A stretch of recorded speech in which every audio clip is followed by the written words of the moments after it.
Derek here, back again. Welcome back. Welcome back. If you're new to the channel here, welcome.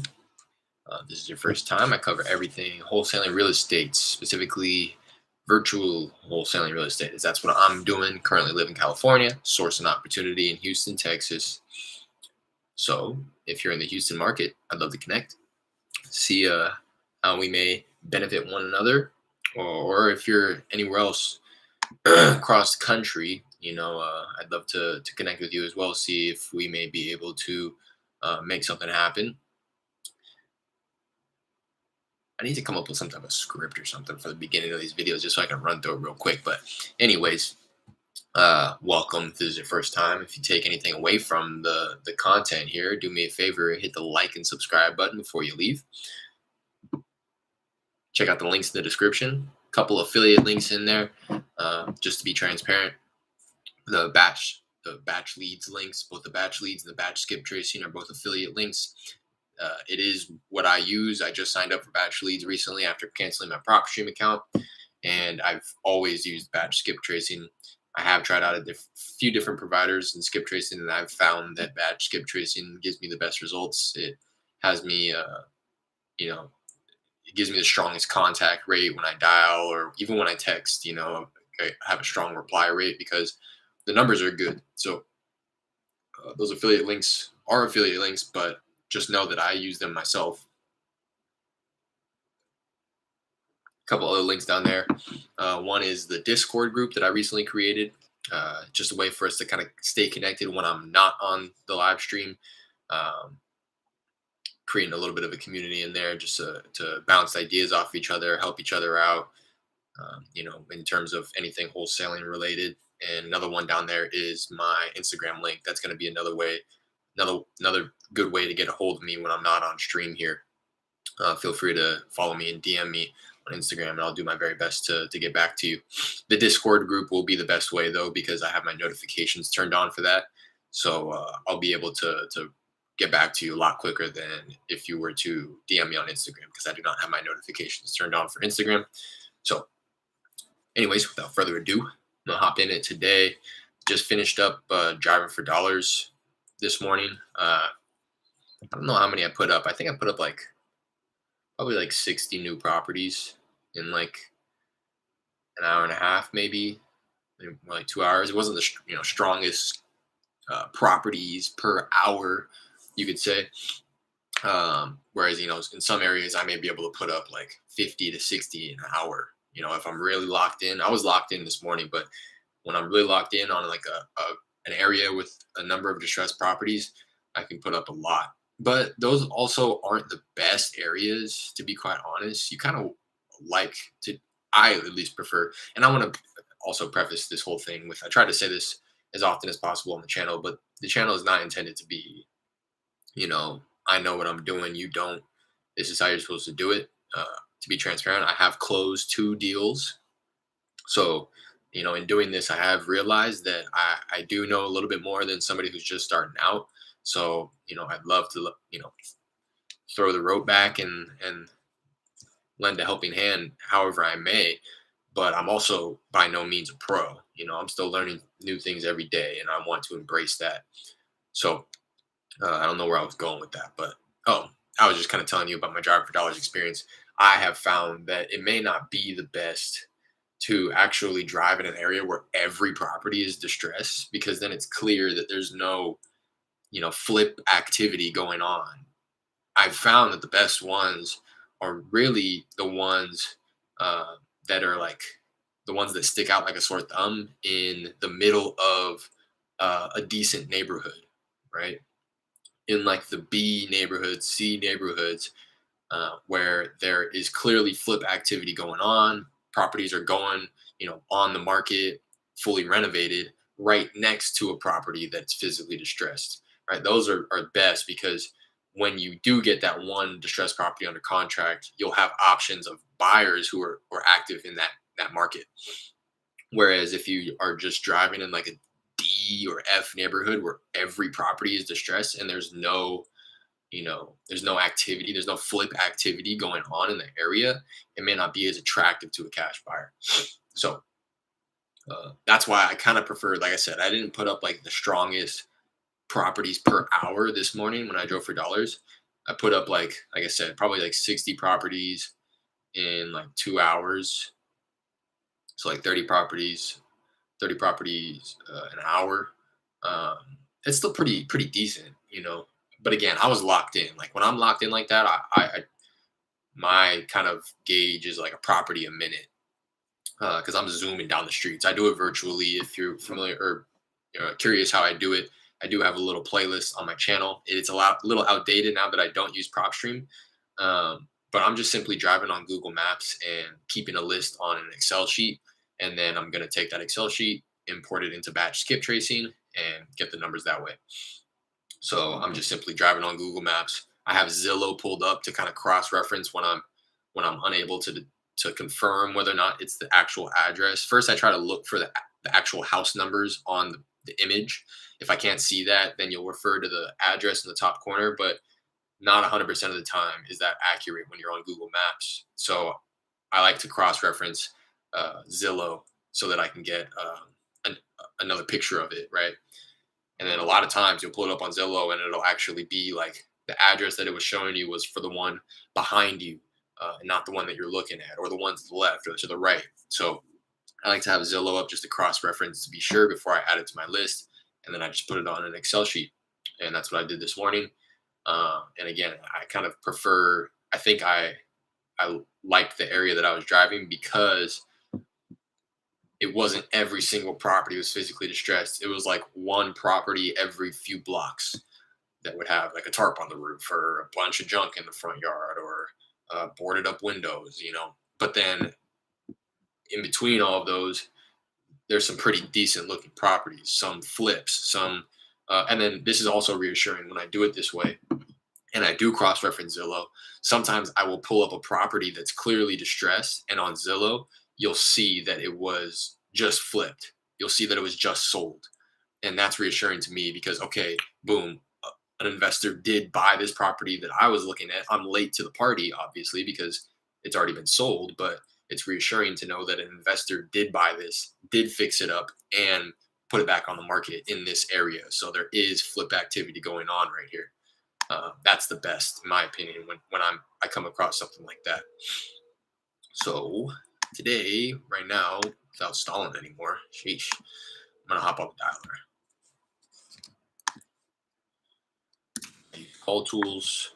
If you have tapped into some of my recent videos, you'll know how I kind of feel about call tools. I did my first two deals off of Mojo. I thought I was being cute and cool by upgrading to call tools. I just don't think that I was ready for it yet. It's really built out for like a team of callers because it offers you a lot of features for free that dialers like Mojo upcharge you for, upsell you, like call recording. If you want more than one person dialing, you have to buy a whole new license on Mojo.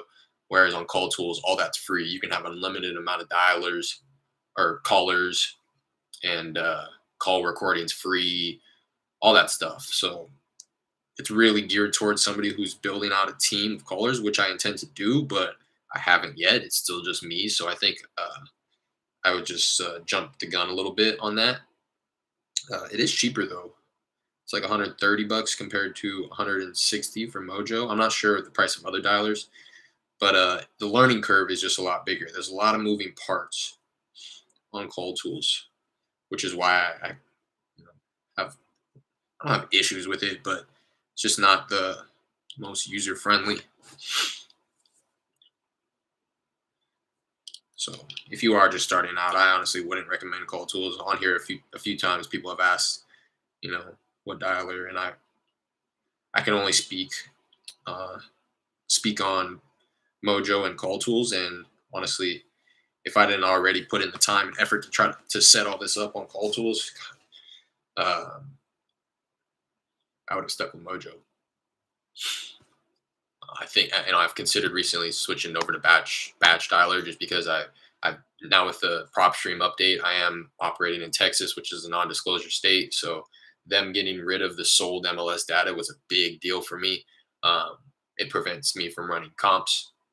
So I switched over to Batch Leads, who still does have that data from the MLS sold comps or MLS sold properties. So I switched over to Batch Leads for that reason, paying a lot less too. I don't know why I didn't do it way long ago. I'm paying $40 a month for Batch Leads compared to the 99. Well, it's because I had won a giveaway for PropStream, so I had a year's subscription. So I only ever paid for 1 month. It was $99 a month. But then this happened with them getting rid of the MLS data, so I switched over only after 1 month of paying for it. But again, saving a lot of money there, $40 compared to 99, and yeah, I don't know where I was going with that, but and so now I'm considering switching over to Batch Dialer because I have Batch Leads, I use Batch Skip Tracing, um, and I might as well just keep it all in the same under the same umbrella, same ecosystem when it comes to my dialer as well. And it does have a few functions within the Batch ecosystem where the different softwares that they have kind of talk to each other, and you can just like simply click a button and then push the properties to your dialer. If you use the texting, you can like skip trace and then just click a button, and then it'll take all those properties and put it into your texting platform. So that's another reason why it's more than just I can say that I use everything batch. There is a slight benefit there where it's a little bit easier to transfer data between softwares. So I'm considering it, but again, I've gone through the learning curve of call tools, and now I'm starting to get a hang of it. I don't want to just jump ship now, because again, I am starting to get the hang of it here. So I'm gonna hop in to into this 60 plus.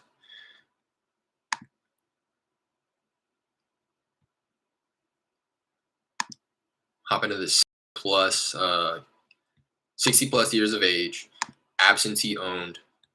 A couple other filters in there, criteria. Is there 60 plus years of age, absentee owned in hot zip codes that I've identified using the list source hack in Fort Bend County, which is I think it's the second most populous county in the Houston metro area, behind Harris County. So I tend to keep my marketing to the top 3 counties, being Harris County, Fort Bend, and Montgomery, for now at least. So I'm gonna hop into that one right now. The 2 deals that I've done, the first one was a driver for dollars. Again, I just generated a virtual driver for dollars. And then the second one was from a Montgomery County absentee owned list.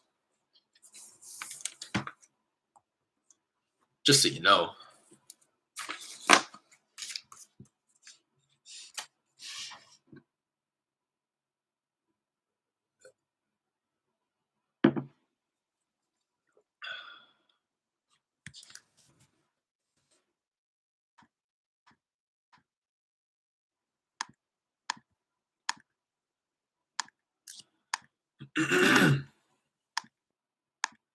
Tell you what, I was sick. Pretty sure with the vid, dreaded number 19, about a week and a half ago, 2 weeks ago.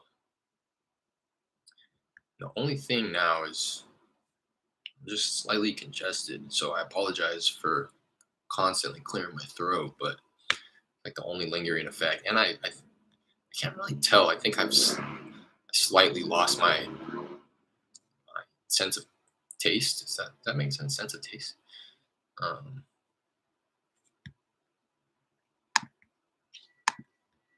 It's like a couple more so pestering, annoying, lingering symptoms than I feel completely fine. Hello? Hi, I'm Greg. Hey, Greg, how's it going? This is Derek. I was calling about a property I believe you own on Angler Bend Landing. It's not for sale. You're the 20th call today. Oh, okay. Appreciate you taking the call. 20th call today. I couldn't. That was a tough street name for the first one too. Angler Bend Landing.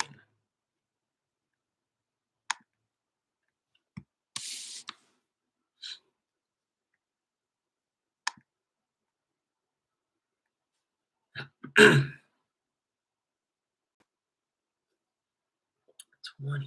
call. Yeesh.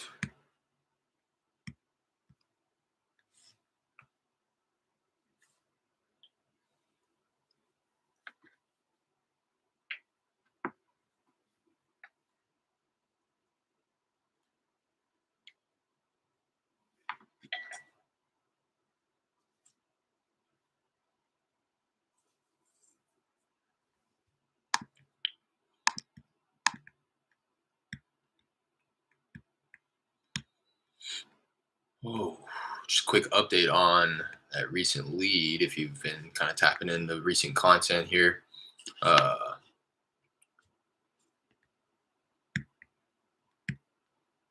one of the subscribers to the channel here, Jared, um, I've been kicking my Spanish speaking leads to him and his girlfriend, and she's been calling them. She's Spanish speaking, and sounds like they came to got a soft commitment, verbal commitment to the price that we were looking to get it at. Yesterday, she just wanted a few days to get her husband on board. She said give her till the 1st of February, which is next Tuesday. So sounds like she plans on following up on Monday, the 31st of January, to revisit that conversation, and we're gonna try to send her over the agreement on Monday as well, with kind of a 24-hour expiration. Send it on Monday in hopes of getting it signed on Monday, but um, if she does want that day that she was talking about, just put an expiration date on the contract there.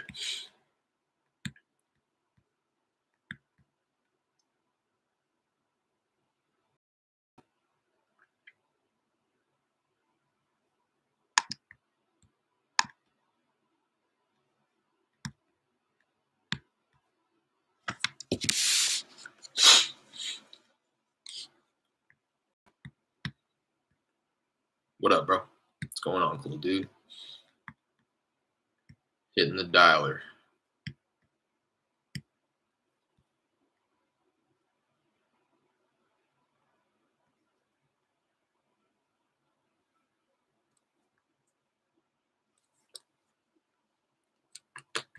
I'm just gonna. Hello? Hello? Yeah, Hey, Amy. yeah. Hey, how's it going? This is Derek. Um, Hey, hey, sorry, I know this is a bit random here, but I was calling about a property I believe you own on Dieppe Street. yeah. Yeah, just wanted to give you a quick call and wanted to see if you'd ever consider an offer on your property there. Later, not right now. Oh, okay, completely understand. When do you think you'd be ready to sell that one? I don't know. Okay, all right. Well, I appreciate you taking the Thank you. call. I'll follow up with them in a month.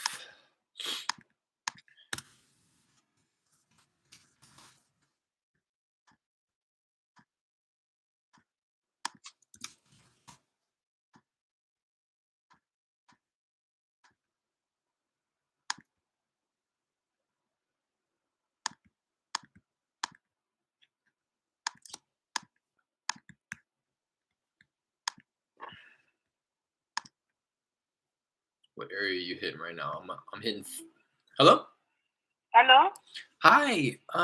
Sorry, I was looking for the owner of a property on Kennelwood Drive. Do I have the right number here? Hello? Who? Hi. I'm looking for Mr. or Mrs. Igbenovia. May I give you the number? I'm sorry. May I give you his number to call him? Okay. Do I have the right number here? Let me give you his number. Okay. 832. Mm-hmm. Can you hear me? I can hear you. 832 Mm-hmm.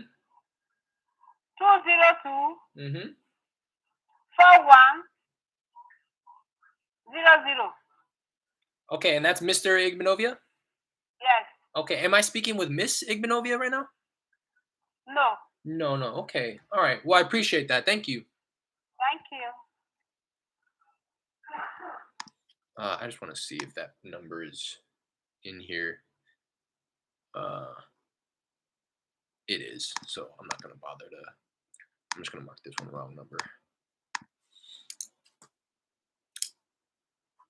Try to get a hold of him. What's up, Jared? Cool dude. I'm hitting this is a 60 plus years of age absentee owned list in hot zip codes of Fort Bend County, which is I was mentioning. I'm pretty sure it's the second most populated county in the Houston metro area, behind Harris County. So it's pretty. I'm not really targeting any specific areas. I'm targeting zip codes, but it's in a wider net of the county. GeoPoint. This one. Hello. Yeah, this one is GeoPoint. Yeah, this one is.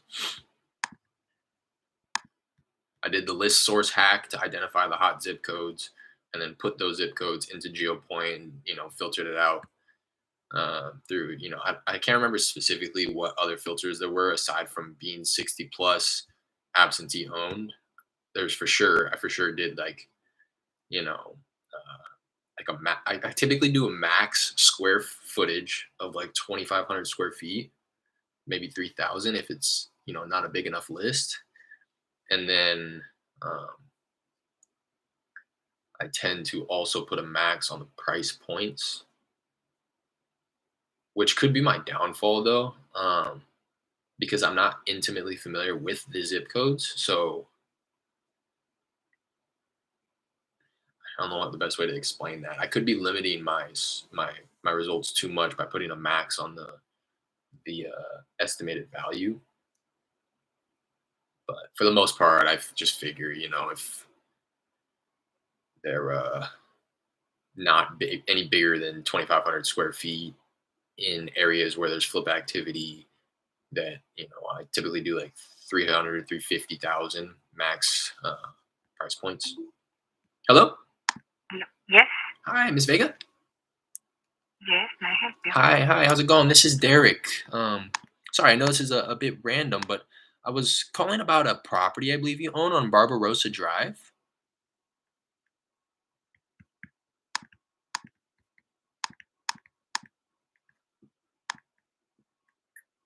Mm-hmm.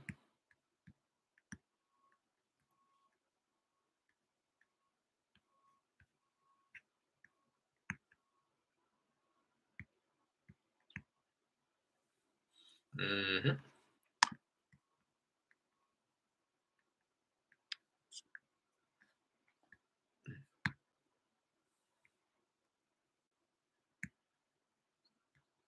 Mm-hmm.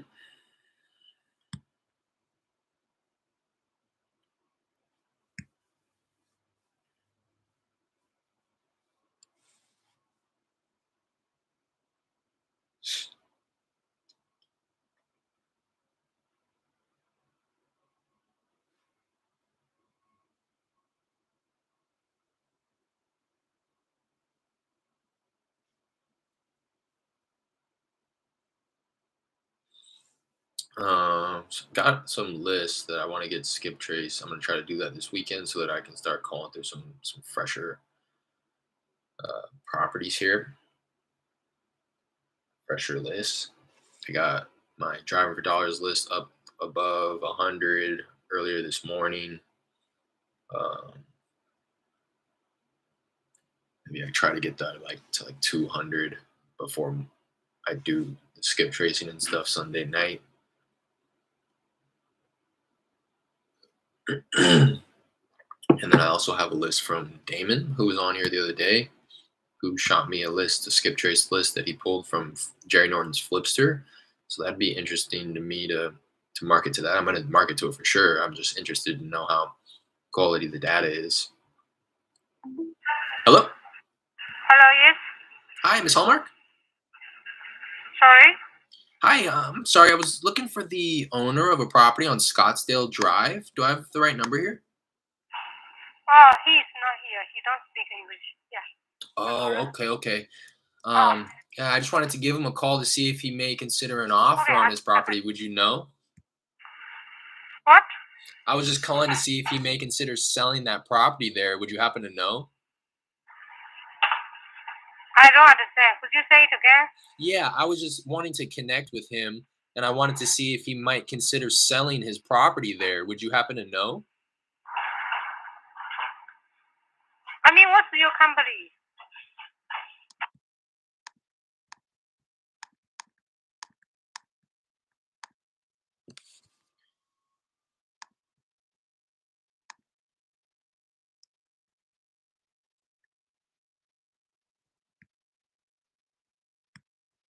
I don't know what her relationship was to him or what, but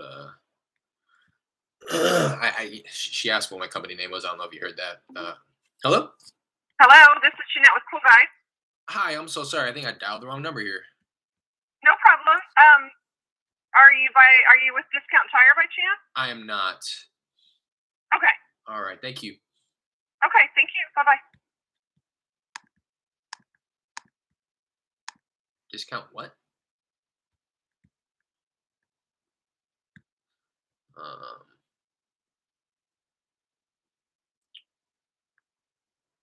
I do have a response to what's your company name. I'll typically just say, oh, it's just my partners and myself here. We're not a big corporation by any means. We just look to pick up a property or two every month. We're looking for some properties that need a little bit of work. Would you happen to have any properties for sale? And I flip it back on them. But I don't know who she was or what her relation was. She had a difficult time understanding me. Your name and phone number.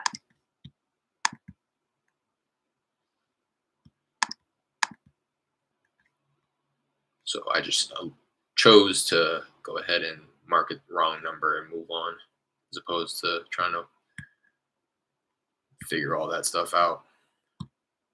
Wasn't who I was trying to get a hold of in the first place. So that's something that I'm really wanting to do and get better at is just being quick to sort through these people and not waste time with dead leads or people that I follow RJ Bates. He's been posting a lot of good content on his Instagram of just like quick phone calls that he has with sellers, and he they're not always, actually they're predominantly not him getting it under contract. Obviously he puts those up too of just like easy, quick. He's very direct. If you're familiar with him and his style, very direct when it comes to the sellers. It's like, do you want to sell? Yeah. Okay, cool. Let's talk about it. If not, he moves on. And that's something that he highlighted today on one of his posts was he had called somebody and they were like, oh, we already sold it. And he was like, oh, like you're like somebody made you an offer and they sent you a contract and you accepted it. Yeah. And he's like, okay, so and they just got to do their inspection and all that good stuff. And she was like, yeah. He's like, okay, well, feel free to save my number and reach out if that doesn't work out. You know, How can I help you? hi, is Mr. Gao? Hello, Hi there, is this Mr. Gao? Mr. Gao. Yeah, I'm sorry. I was looking for the owner of a property on Briar Terrace Drive. Do I have the right number here? No, this is Harrison Karaoke, sir. Oh, I'm sorry. I think I dialed the wrong number here. My apologies. Alright. Um, and yeah, he was like, yeah, feel free to send my number. If it doesn't work out, reach out. Just like, okay. And then his caption was like, don't waste time on leads that are dead ends, whereas I personally, um, I would have tried to milk it and been like, "Oh, I'd love to give you a backup offer." Hello, Hello. hey, Noel, Yes. hey, how's it going? This is Derek. Sorry, I know this is a bit random here, but I was calling about a property I believe you own on Bell Park Drive. Would you please take me off your list? I get calls on that every day. Sure, we'll do, sir. I appreciate you taking the call.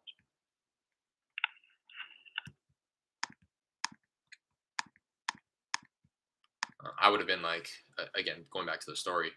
In that case, I would have, tried to. I'd love to give you a backup offer. I'd love to learn a little bit about it, and wasted a bunch of time pre-qualifying them, gathering intel and information, and then still they're under contract with somebody else. And whereas he is operating under the assumption that, okay, that person will perform. Here's, take down my number if they can't, and reach out to me. I'd love to give you an offer if it doesn't work out, but I'm not going to waste time now to try to get you a backup offer. Rather, I will spend the time later if it doesn't work out. You know, that's something that I really want to try to focus on and get better. Is just sorting through the prospects and the leads more efficiently, so that I'm not wasting time. That's all what it comes down to is time management. If I'm going to spend 3 hours on the dialer, I want to make every minute count. I don't want to be just on the dialer to be on the dialer. I want to be on the dialer to find the leads. And I think it's easy to get caught up in that.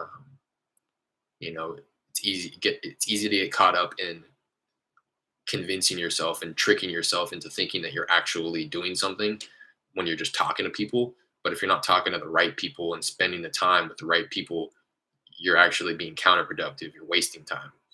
So that again is something that I'm really wanting to focus on is being as efficient as possible, and only spending time with people that I see it going somewhere.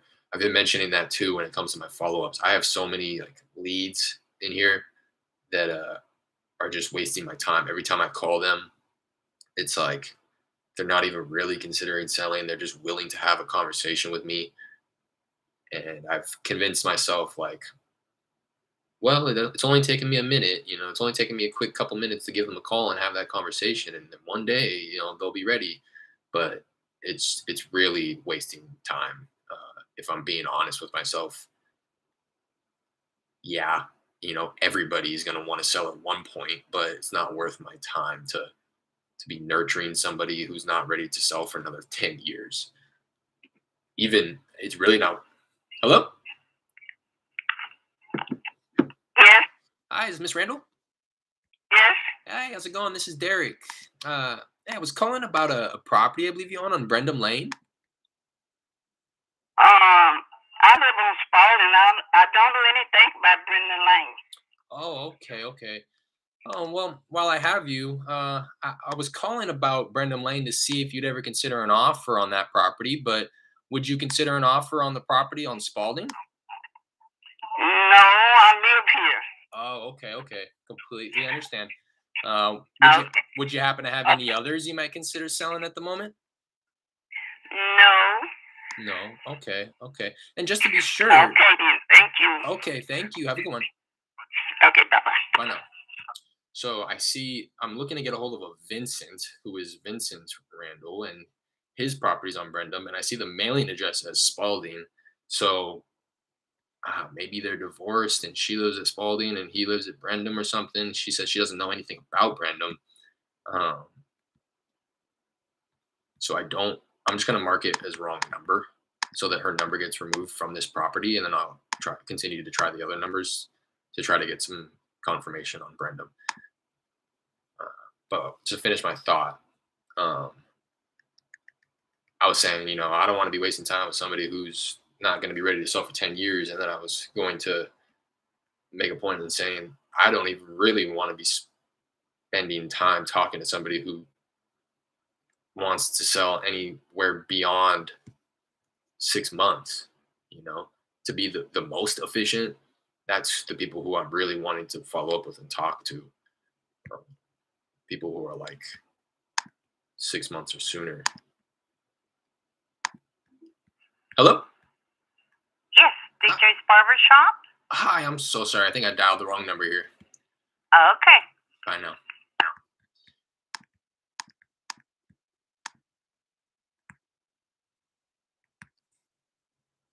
So that's where I'm at. That's where my head's at. And that's really where I want to focus my attention and operate moving forward.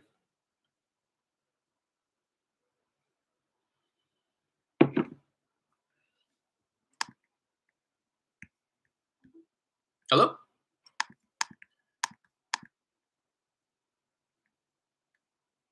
They need to make that beep a little louder here. hardly hear it.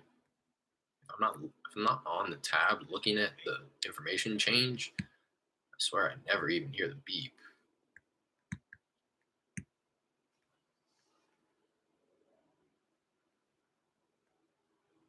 I'll be flipping tabs to like come over to the YouTube channel to see if you guys are chatting or anything like that, and then I'll just quickly hop back over here. And sometimes I'll just be like a half second late, and it'll already be connected. And hello, Hello? Yes. hi, Miss Darling. Hello? Hi, sorry, I was looking for the owner of a property on Belmark Street. Do I have the right number here? No, this is the city of Houston. Oh, I'm so sorry. I might have dialed the wrong number. I Yeah, apologize. yeah, that's okay. Bye-bye. Bye now. It's always like that. I know I mentioned that before, but it's like, I swear, I've connected with Houston Police Department, Houston Fire Department, City of Houston so many times. Uh, it's like not. It's like just when it's not even just the wrong number. It's like the complete opposite people that I'm looking to get a hold of. But it makes me think that there's a reason why those numbers are involved.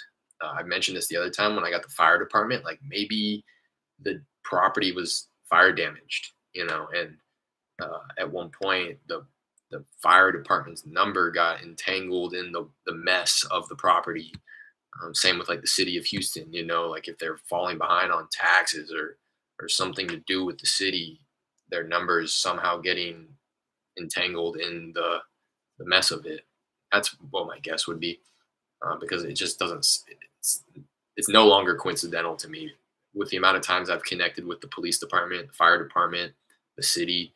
Uh, it's clear to me that it's not a coincidence.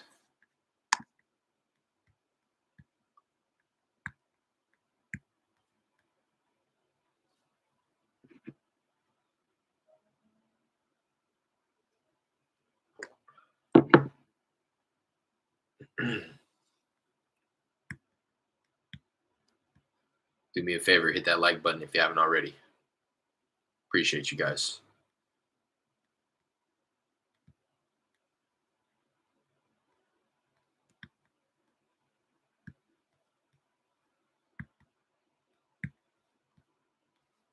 I've been dialing for like 20 minutes here.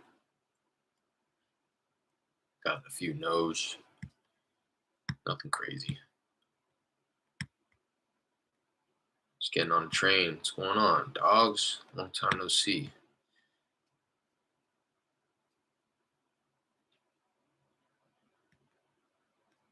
Watching your video. Appreciate you. Appreciate that.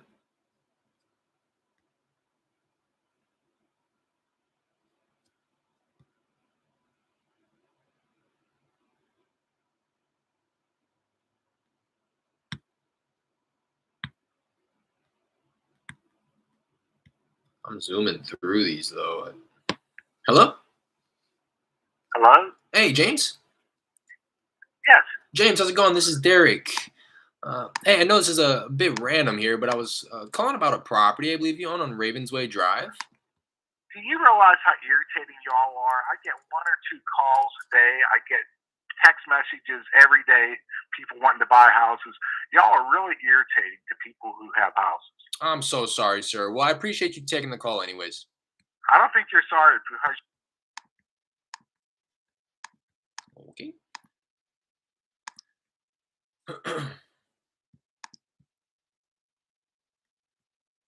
I don't got time for that, James. Trying to get to the bag, bro.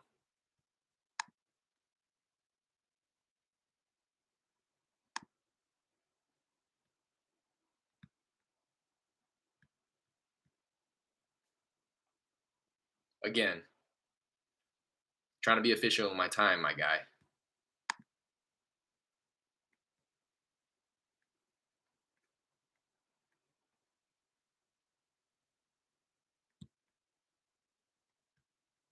That's another thing that I would have done. I would have let him rant in the past. I would have let him go off, and then I mentioned that the other day. Sometimes I will if they're like if they're willing to close down the conversation when it's time to close it down. I'm down to let give them a little outlet to express themselves, like I just did. I gave them a second to. I get calls all the time. I'll hear them out and I'll apologize and then move on and I'll close down the conversation. But when I go to close it down and he still wants to continue talking, all right, no, I let you talk already. I gave you that little couple seconds as an outlet to express your emotions and frustration, but I'm not just gonna sit on the phone with you all day and let you whine. Again, I get it, right? And I am sorry. He told me that I wasn't, but I am. I apologize for clearly just interrupting his day and being a pest to him. I do apologize for that. I am sorry,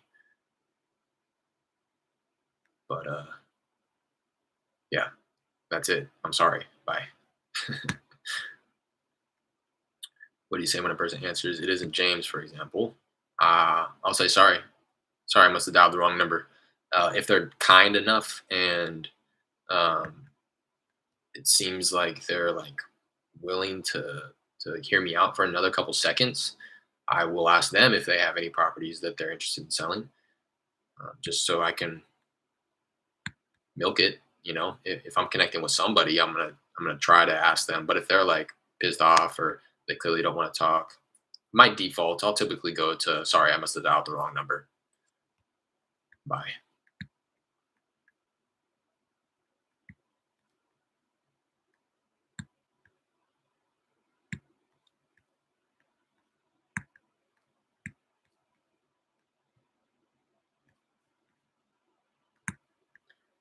Just gonna keep it pushing.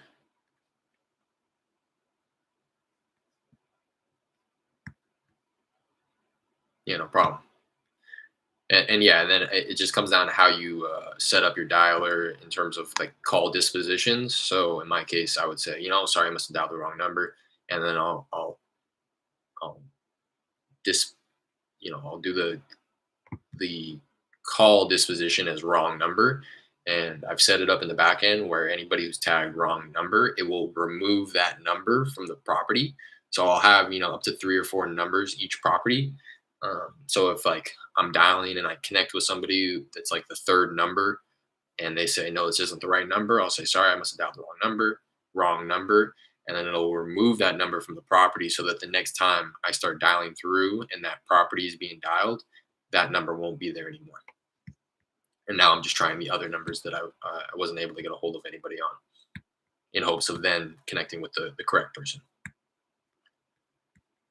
True, ain't got time to be wasting. No time. Trying to get to the bag, man. Speed. Yo, Derek, what's good? What's going on, Hyder? Appreciate you hopping in here on a Friday afternoon, I'd imagine, wherever you're at in the world. It's just barely approaching noon here for me on the West Coast.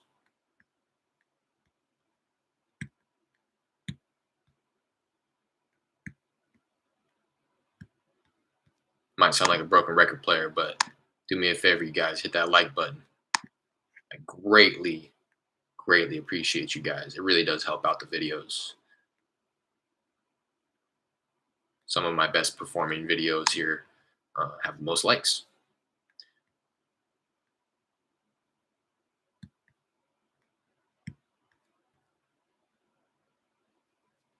I might, in a minute here. Hello? Hello? Hi, Don. Speaking? Don, how's it going? This is Derek. Sorry, I know this is a bit random here, but I was calling about a property I believe you own on Timber Trace Drive. Yes. Yeah, I just wanted to give you a quick call and wanted to see if you'd ever consider an offer on your property there. Not right now. I am looking at something. I might. I'll keep your number, but it's been swirling around my head. But I am waiting. I have to wait a little, I should say. Sure. But I will keep your number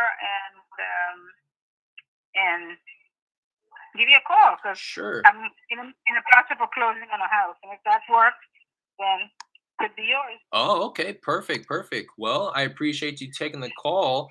Would it be appropriate to follow up with you, say in like a few months, just to kind of revisit the conversation? Sure. Okay. All right. Perfect. Again, my name is Derek. And yeah, please feel free to save this number, and I'll be reconnecting with you in a few months to hopefully learn a little bit about this property and get the good news that you closed on that other property. Okay. All right. Have a good day. You too, Derek. Be safe. Bye now. Bye. Closing on another property. May want to sell this one in the near future. If that ends up happening, Eric received permission to follow up in a few months to reconnect. Follow up. Following up with her in 1 month. Follow up to gauge interest. Did she end up closing on that other property? Given any more thought to selling this one? Call back in 1 month. I will call her back at the end of February ish. Boom, boom. Contact made. On to the next.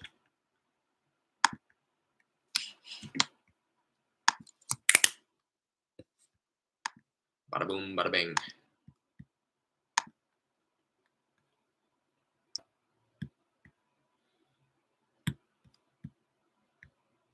Again, in the past, I would have tried to pre-qualify her, learn about the condition of this property, seeing if it would have been a good fit, but she's not quite sure if she even wants to sell it. So um, I will follow up with her to hopefully reconnect with her when that time is right for her.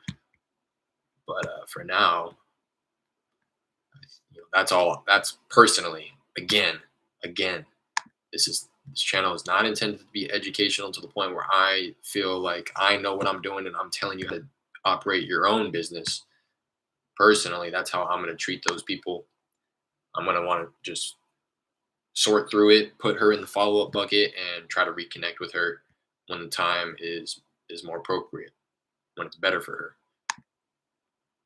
And I also feel like personally, it has the has the conversation end on a high note. The vibes are high, you know.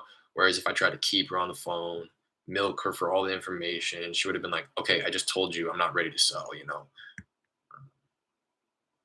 Whereas right now, it's like if I call her, she's like, "Oh yeah, Derek, what's going on?" You know, we ended the last. She's not gonna say this, but last conversation on high vibes. You know, what up, fam? What's going on, Damon? Appreciate you hopping in here. Don, hey, Don, I think this might have been. I don't believe I've seen you in here before. This is your first time. Welcome. Appreciate you as well.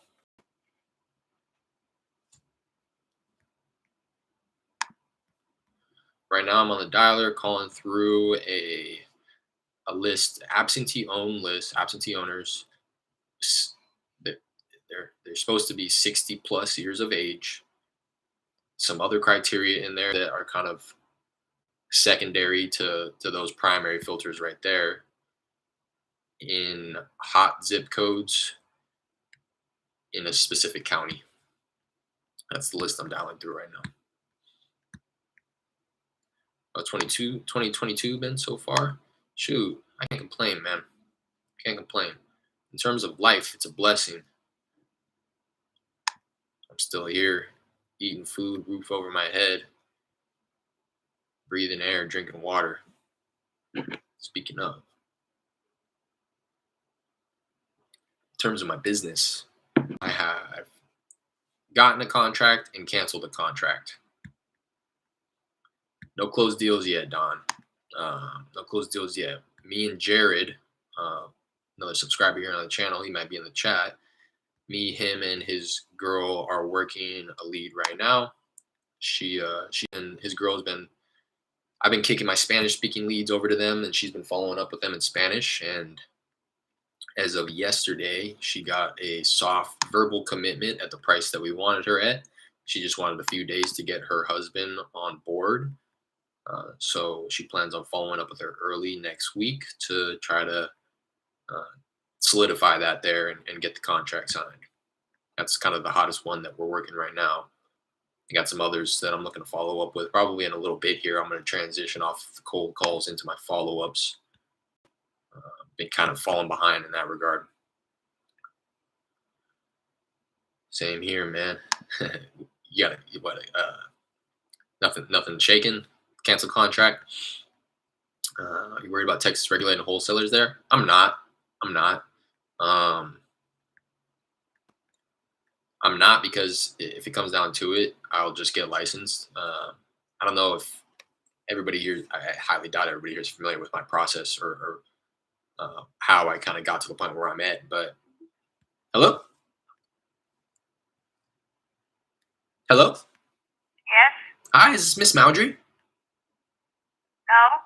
Oh, I'm sorry. I was looking for the owner of a property on Wild Basin Drive. Do I have the right number here? No, I don't have anything there. Oh, I'm sorry. Well, while I have you, would you happen to have? I don't know if anybody's familiar with kind of how I got to where I'm at, but I quit my job back in March of 2020 um, with the intentions of getting into real estate. I did not have any clear plans on what I was going to. Hello? Hello? Hi, is this Miss Shoulder? It is. Hi there, this is Derek. I'm sorry, I know this is a completely random here, but I was calling about a property I believe you own on Cypress Green Drive. Yes. Yeah, I just wanted to give you a quick call and wanted to see if you'd ever consider an offer on your property there. Nope. It's Mm, a rental and it's rented, so we're Gotcha. good. All right, completely understand. While I have you, Thanks. would you happen to have any others you might consider selling at the moment? No, we don't. No. Okay. Well, I appreciate you taking the call. Sure, thank you. Have a good Bye one. bye.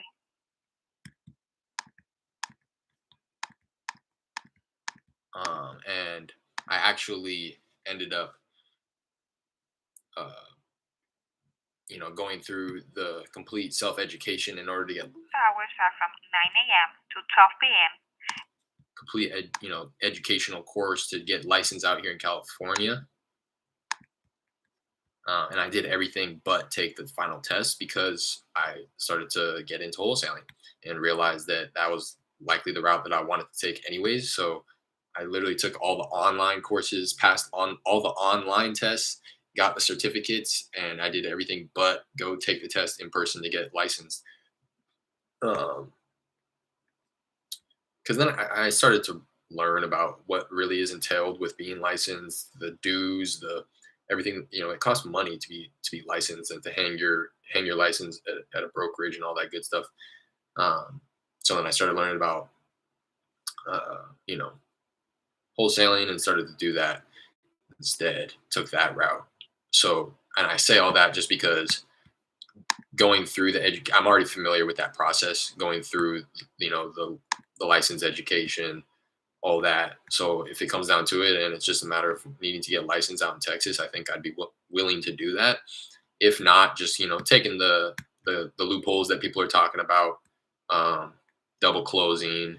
I feel like I've built enough relationships with people out there that will be willing to help me out in that regard, in terms of transactional funding, private money, maybe stuff like that. So I'm not really concerned.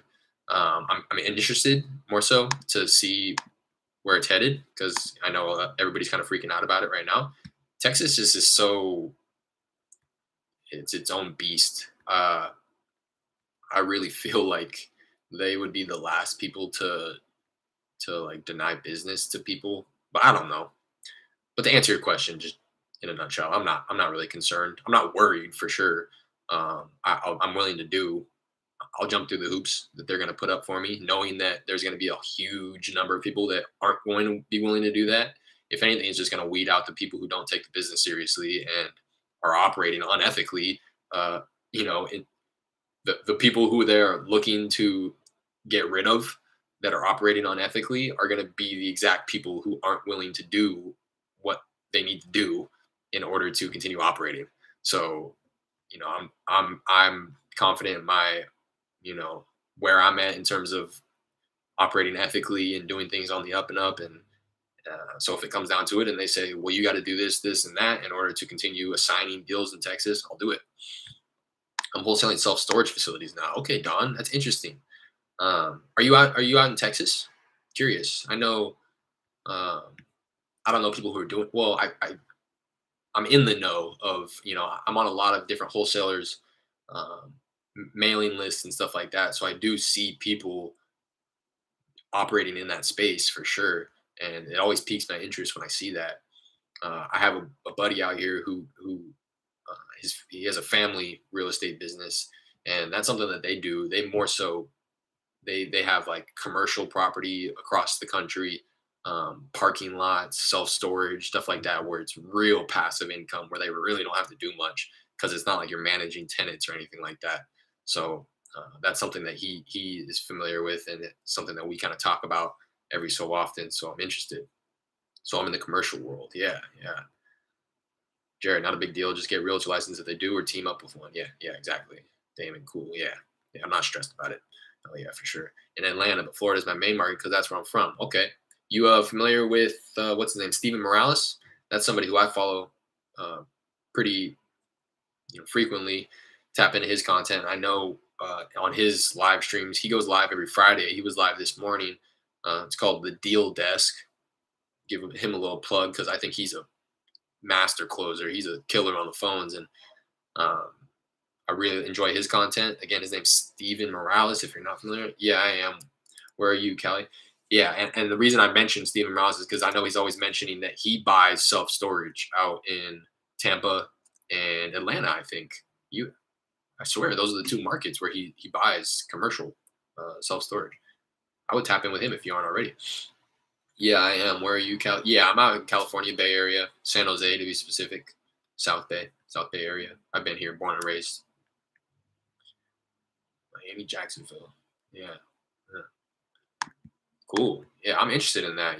I'm not going to take a deep dive into that myself because I'm not wanting to, chase the shiny objects. But I've definitely heard about that, and it is interesting to me for sure. I just hopped off the dial real quick. I'm gonna be right back. I'm gonna use the restroom. Never been to Cali. I would love to visit. Yeah, gotta get out here, man. Gotta get out here. I've never really been elsewhere. I was mentioning that yesterday. I've been to a few different surrounding states. I've been to, Arizona, Nevada, Utah, been to Hawaii twice, and Cancun, Mexico. I've only been on a plane a handful of times myself, but uh, we always talk about it. Me and my girl, Cali is probably. I don't call it Cali. I don't know. It's so funny when people who aren't from California call it that. I call it California, and I think that a lot of people who live here could call it the same thing. That Cali is a very non-California way to refer to it. Uh, Not to knock you or anything. It's just interesting to me, or like when I hear people refer to the San Francisco Bay Area. To me, it's just the Bay. Or when people call it San Francisco or SF, people call it SF. To me, it's San Francisco or the city. It's just funny when you're like from somewhere and you have certain language associated with places like that, and it's just very evident when people come from other places and they refer to these places as like Cali or SF. SF is the funniest to me. It's like nobody from here calls it SF. I couldn't survive in Cali. I'd be on the streets. Be right back. I'm gonna use the restroom real quick.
What's that?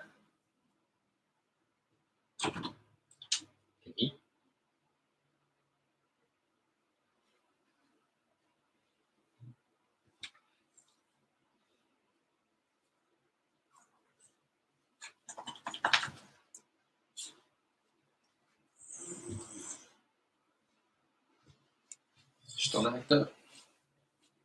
It's a little expensive, yeah, for real. Sure is.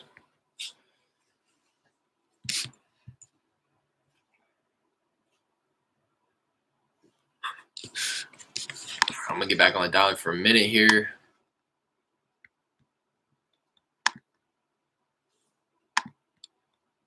And get at least the hour up. I think I started with probably 10, 15 minutes into the session here. Just hit the hour mark, so try to knock out another 15, 20 minutes on here. At least.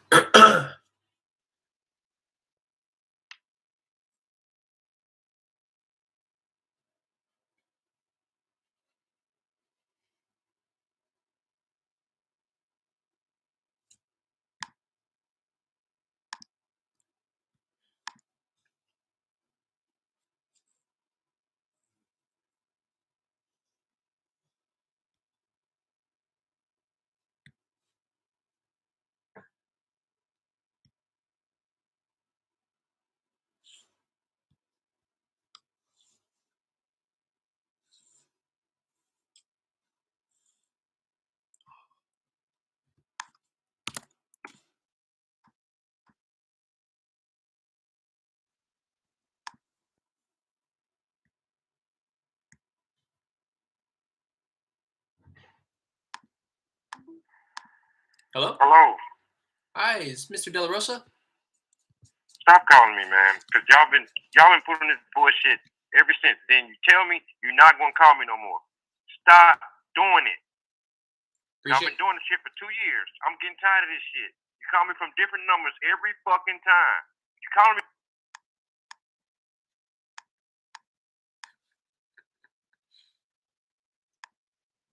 So was that Mr. De La Rosa? What are the odds?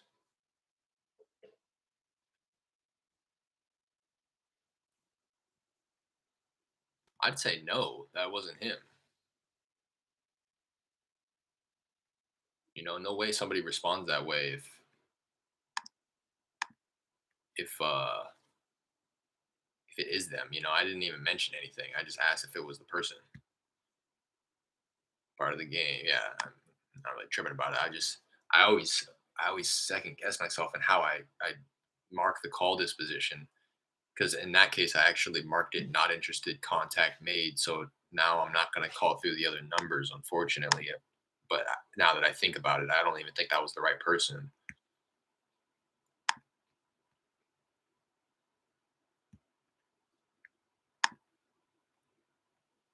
Yeah, that's funny to me when people think that I'm like the same person. Makes me feel a little good, to be honest. Makes me feel like they think. Hello? Hey, Betty. Hello? Hi. Sorry, I was looking for the owner of a property on El Padre Drive. Do I have the right number here? No, this is not that person's number any longer. It hasn't been for about a year. Yeah. I'm so sorry about that. No problem. Bye-bye.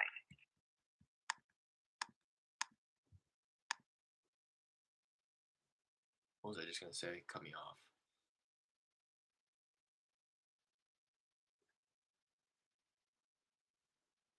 I don't remember what I was saying. Oh, it makes me feel like they think that I'm some type of huge organization that has a bunch of callers calling them from different numbers, and you know what I mean. Whereas it's just like I want to tell them, like, no, it's just me, and this is definitely the first time I've ever called you. but it inflates my ego a little bit that they think that I'm big time.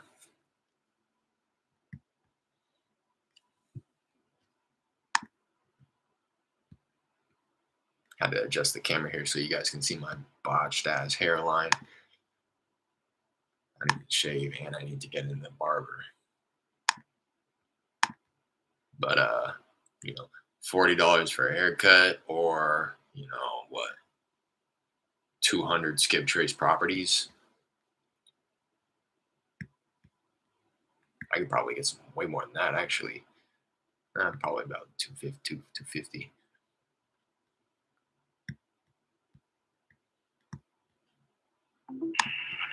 Hello? Southern Floral, how can I help you? Oh, I'm so sorry. I think I dialed the wrong number here. No problem,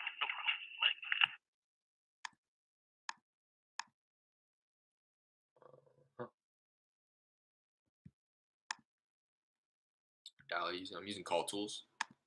I have a hate-love relationship for it. I can't lie. I've done mentioned this in the beginning, but I don't think you're in here. I've done 2 deals. Both the deals that I did were from I was using Mojo. Hello? Hello? I was using Mojo's Mojo dialer for those 2, and I thought I was being cute. I thought I was being cool, upgrading. Hello? Hello. Hey, Rick. No, it's Dave Brown.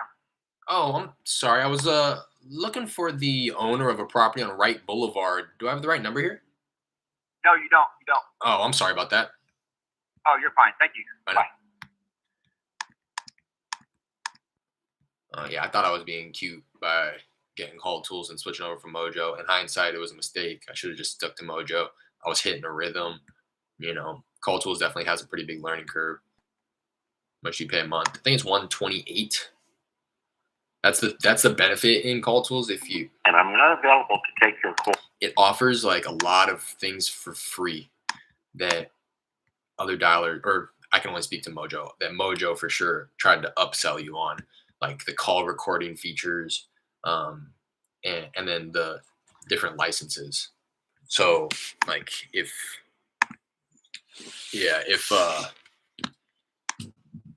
you were wanting to dial, so at the time when I was using Mojo, I had a partner, and if both of us wanted to be dialing at the same time, uh, you actually had to buy another license, so that it's essentially like buying another dialer, and it was like I think it was another $100 per license. Whereas with Call Tools, it's free. You can have unlimited amount of callers, so it's really geared towards somebody who has a team of callers. Like if you have VAs or phone prospectors, it's you're able to upgrade and just add them to the dialer for free. And then the call recording feature is free as well on Call Tools, so every call gets recorded. Be careful with that, depending on what state you're marketing to. You got to know whether or not you need the permission to record it or not. In Texas, you don't. And yeah, so it's cheaper though. I think Mojo was 160, and Call Tools is 128, I believe.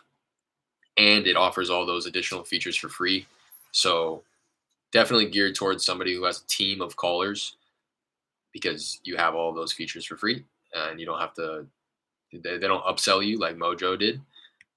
But there's a pretty big learning curve on Call Tools, and like I said, I thought I was being cute by switching over. I've definitely gotten the hang of it now, but it took me a while to catch a rhythm and get in the swing of things with Call Tools. So if you are considering, just know that it's not very user friendly. There's a lot of different moving parts, pieces of the puzzle that you have to put together on the back end of things before you can just hop into a campaign. But when you get all that set up, it is quite simple. You just start the campaign. I can just pull Call Tools up and just say, join campaign, and it will start dialing, and I can call with confidence, knowing that I've set everything up correctly in the back end. Whereas with Mojo, you had to set the dialing filters every time you went to go call. It only took a quick second, but again, you had to do that every time you wanted to start dialing. I'm in hand dialing, so I need to get a dialer. Yeah, I would definitely, if you can afford it. The output just is tremendous compared to hand dialing. We hand dialed for a little bit and didn't really start seeing any traction until we hopped on Mojo.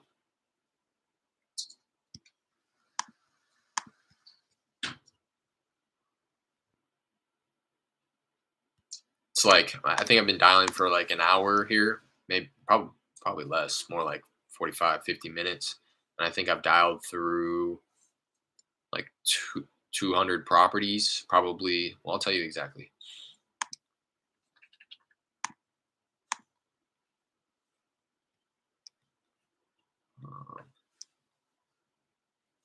Yeah, wait. Let me go to the reports, performance, campaign performance. 33, 36, 45.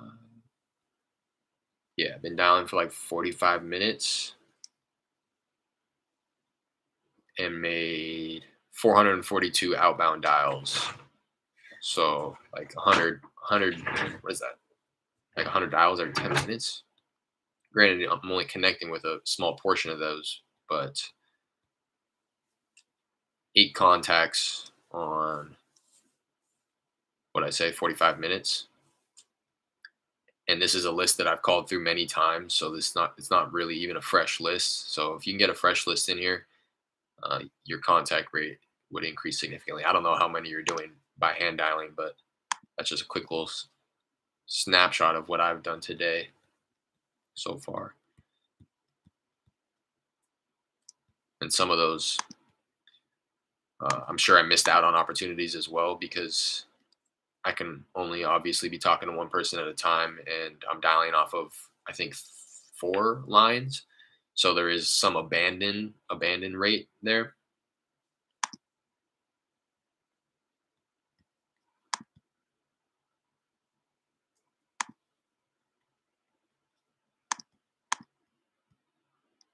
So I pretty low today. Four people picked up the phone and I wasn't there to talk to them. So it's like a 14% abandon rate.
That's a good question.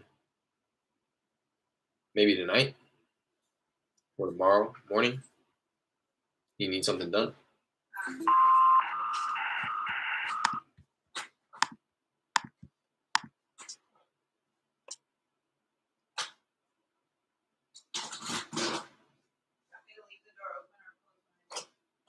To the bedroom?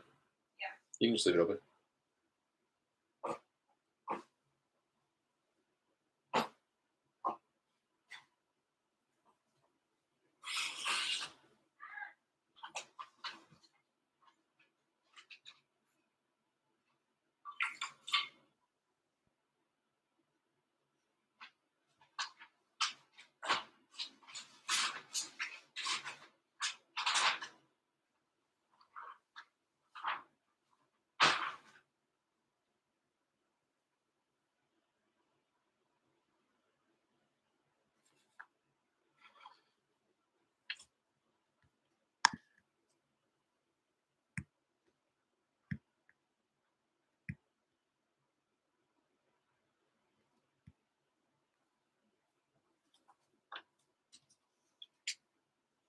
Oops.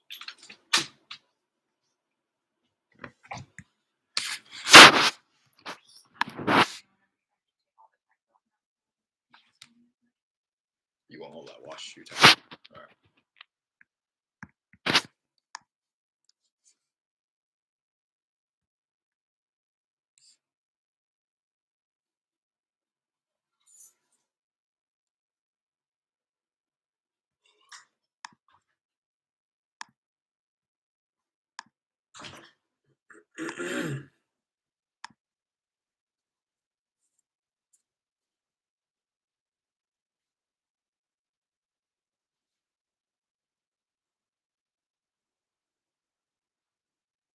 Yeah, 8 and 45 minutes. That's pretty. What is that? It's like contact every 6 minutes ish. It's really not that bad. I'd like it to be like half that, but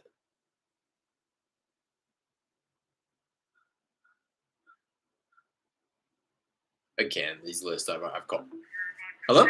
Hello? Hey, Clyde. Yeah, who's this? Clyde, how's it going? This is Derek.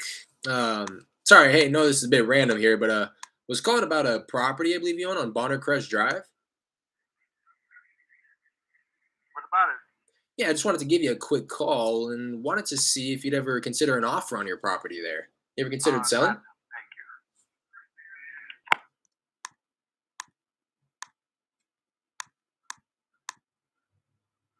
you. I got him though.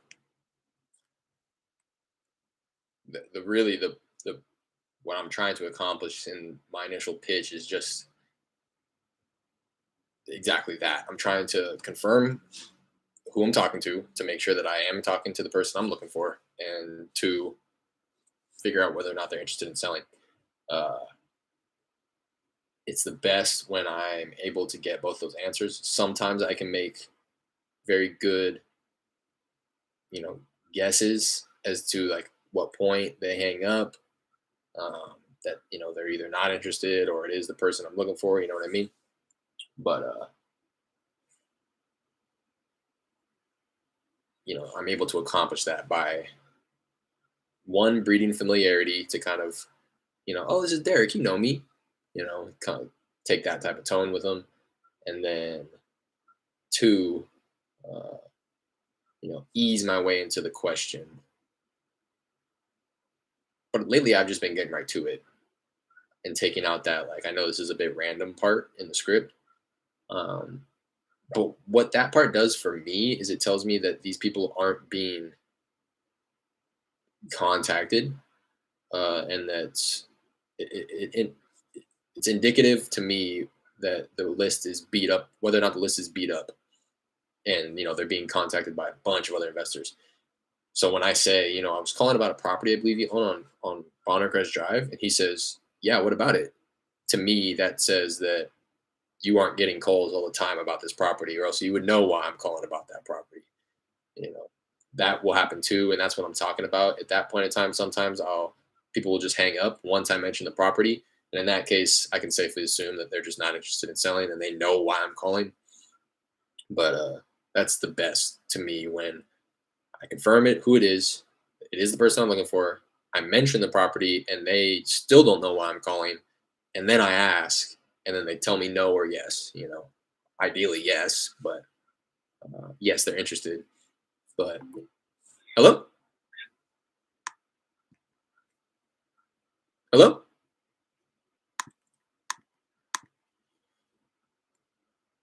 It's just very gratifying to me, satisfying.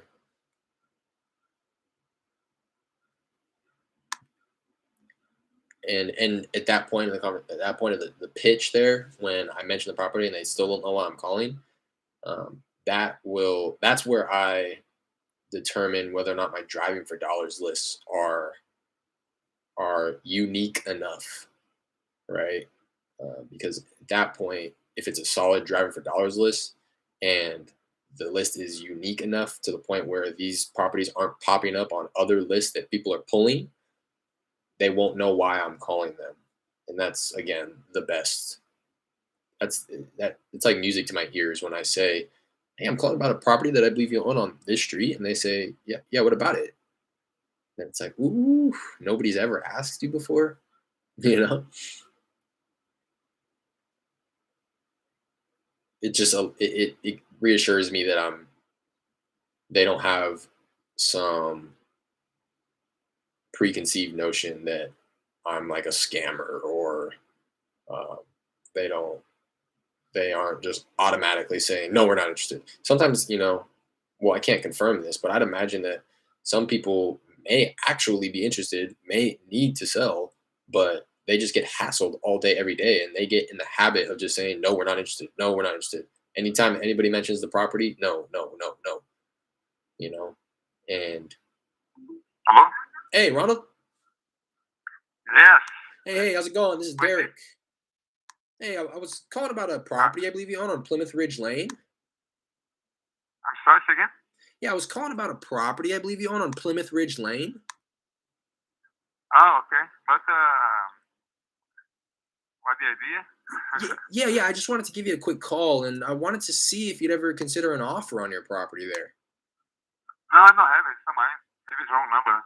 Oh, okay. While I have Yeah. you, would you happen to have any property yourself that you'd be interested in selling at the moment? No, I don't. I don't have it. No. Okay. Well, I appreciate you taking the call. Yeah. I'm sorry? Bye.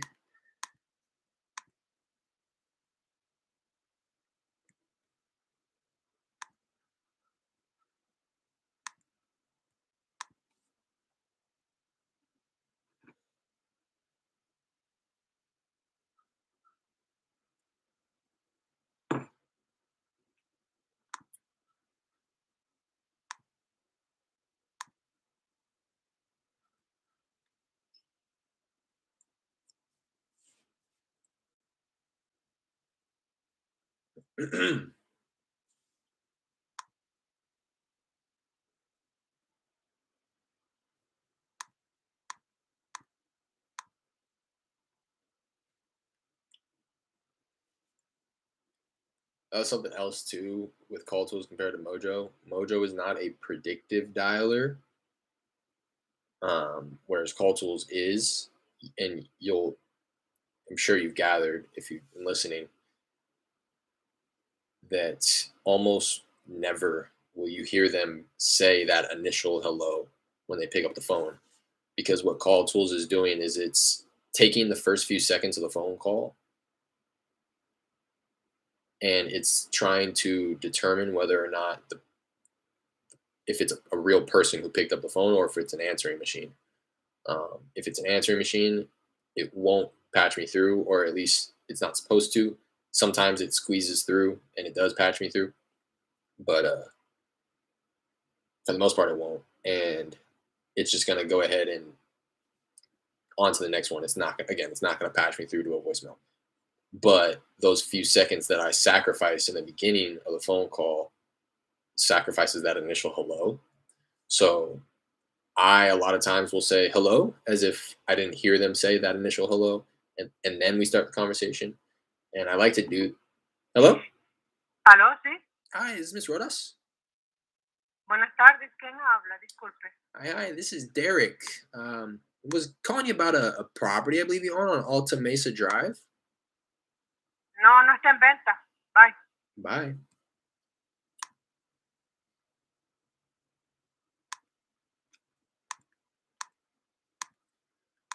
Um, so just like I did, I say hello, and perfect example because the reason I bring this up is because on Mojo, I think it made for a lot more smoother conversations as well. If I would know right off of that initial hello whether or not I can address the person by the name that I have here, or if I should be asking for the opposite gender, Mr. or Mrs. last name. So in this case, it was Ramon Rodas. On Mojo, I would have heard that initial hello by that female, and I would have said, "Hey, Miss Rodas," and it would have been a lot smoother. But now it's like she said hello, I said hello, and then she said yeah, and then only then could I determine that it was a female, and then I asked for Mrs. Rodas. So it's like a little bit choppier in the beginning of the conversation, Doesn't make a huge difference, but when you're operating with a big sample size, I think that it would. Those little hello, hello. Those little things go a long way with a big sample size. You know, when I'm dialing through thousands of properties a day, um, those initial few seconds could make all the difference.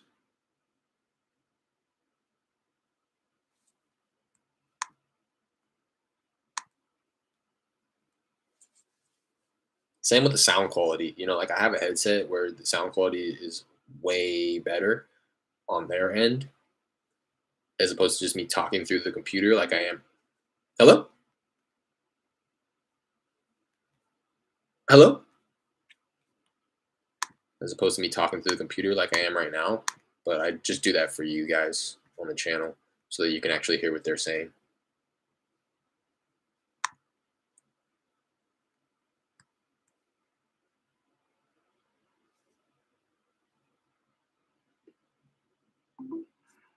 Hello? Hello?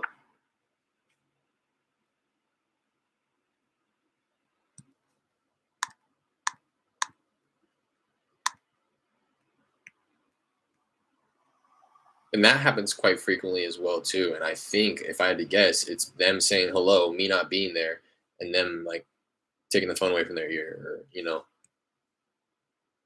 something.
All right.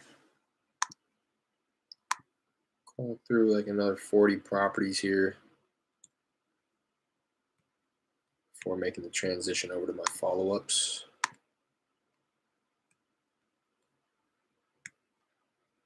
See.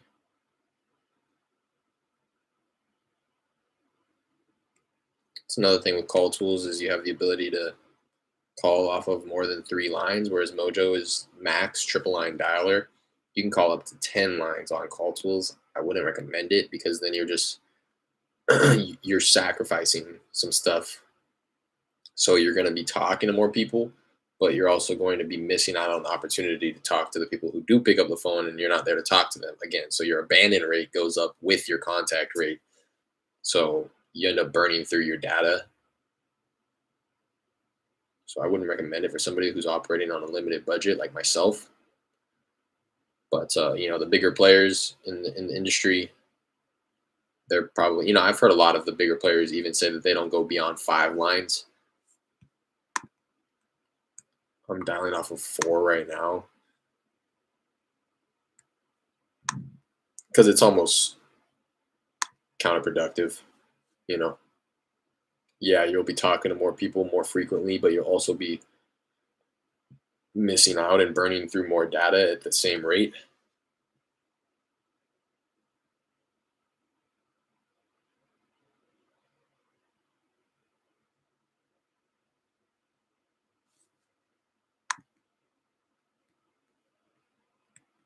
I mentioned that because it's pretty dry right now. But it should take me about another 10, 15 minutes to call through another like 40, 50 properties because I'm dialing off of, again, 4 lines. pretty much dialed through 8 properties since I started that explanation of the multi-line dialers a couple seconds ago.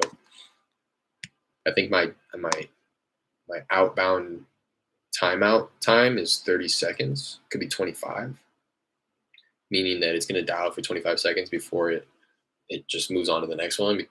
In the case where somebody doesn't have a voicemail machine set up, and you'll call those numbers sometimes and it'll just ring forever. If you sat on the phone, you could sit on it forever and it would just continue ringing until the end of time.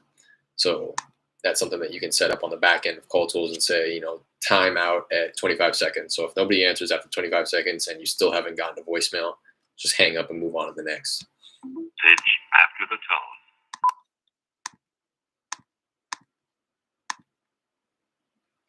Carlos, how long do you normally call for?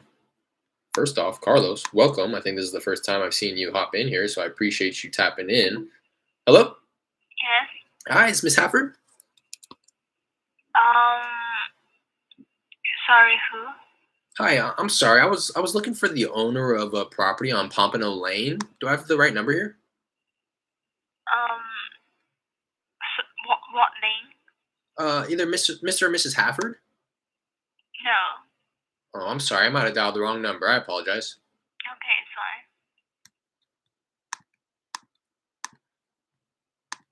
fine. To answer your question, Carlos, I really don't have a set time. I just try to do as much as I can when I can. I don't do this full time, so like today, I've been dialing for probably a little shy of an hour. Hello? Oh. Hey, Georgia. Hey. Georgia, how's it going? This is Derek. Hey, Derek. Hey. Sorry, I know this is a bit random here, but I was calling about a property I believe you own on Borage Circle. And it's not for sale. Oh, okay, completely understand. Well, while I have you, would you happen to have any others you might consider selling at the moment? None of my properties for sale. Okay, well, I appreciate you taking the call. Bye now. I just do what I can when I can. Again, today I've been dialing just shy of like an hour. I just try to do a little bit of everything every day. Drove for dollars virtually this morning for like an hour and a half. Hopped on the dialer. And then in a minute here, I'm going to call it quits on the cold calling and then transition over to following up with some leads that I have in the pipeline to hopefully have some conversations unfold. Nothing crazy today in cold calling. I had one woman who, was in the middle of buying a property possibly, and she said if she buys that property, then she may be interested in selling this property. So she gave me permission to follow up with her. I'll follow up with her in like a month to see. But that was like the best high vibe conversation that I had today.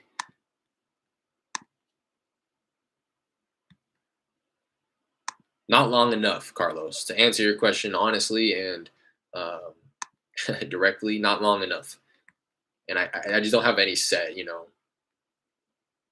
Since I don't do this full time, I have other things that are kind of popping up in my day, and I just do what I can when I can.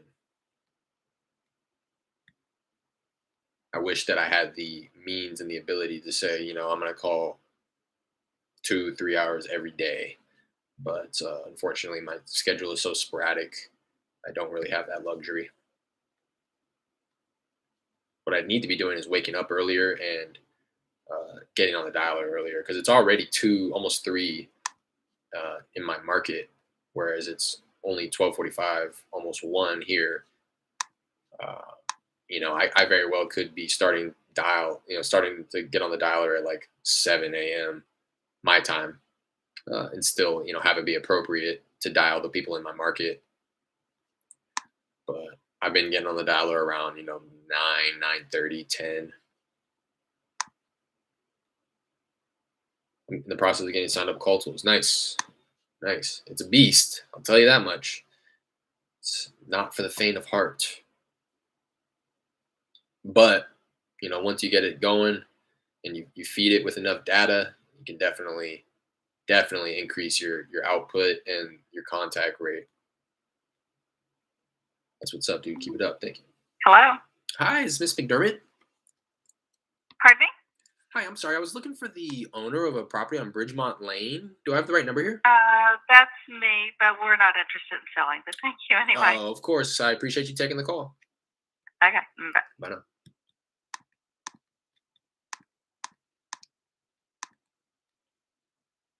Appreciate that, Carlos. You too, man. Keep me updated.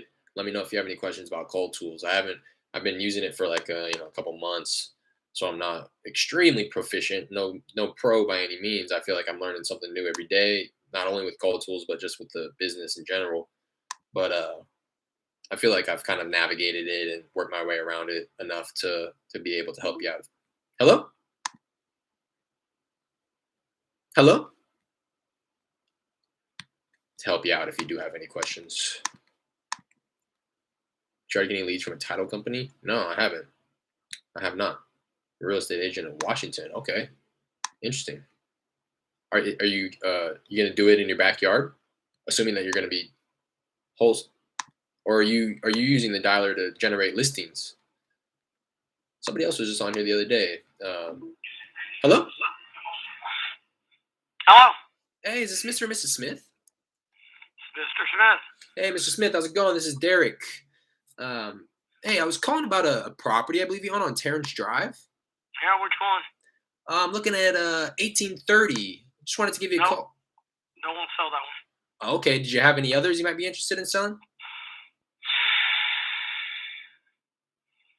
No, I think I'm good. I'm going to keep everything for right now. Okay, all right. Yeah, Well, have a good one. I appreciate you taking the call.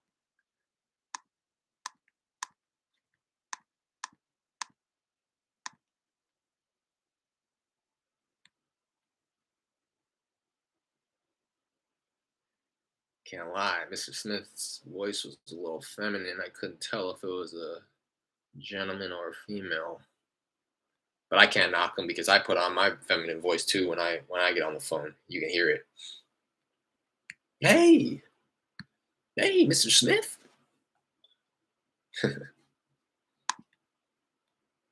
Yes, to get listings. Yeah, I'm really interested in that. In the so what kind of data do you feed it with? Like what kind of lists or because I'm only familiar with my process, and somebody else was on here the other day. I forget exactly who it was, but they were doing the same exact thing. They were considering getting set up with call tools, or no, they were considering getting set up with batch leads in order to use their texting platform to market to homeowners to try to get listings. I got a buddy out here in Sacramento too. It looks like he's kind of doing the same thing, gearing up to use some similar platforms that I see a lot of wholesalers use in order to market to homeowners for potential listings as well. That's just something that's foreign to me. The type of data that you would feed it with. Hello. Yes. Hi, Miss Lynch. Yes. Hi, how's it going? This is Derek. Sorry, I know this is a bit random here, but I was calling about a property I believe you own on Englebrook Drive. Uh-huh. Yeah, I just wanted to give you a quick call and wanted to see if you'd ever consider an offer on your property there. Not at this time. No, okay. Well, do you think you'd be interested in the near future at all? Sweetie, I never know. Okay. Completely understand. Well, I appreciate you taking the call. Okay. All right, bye now. Bye.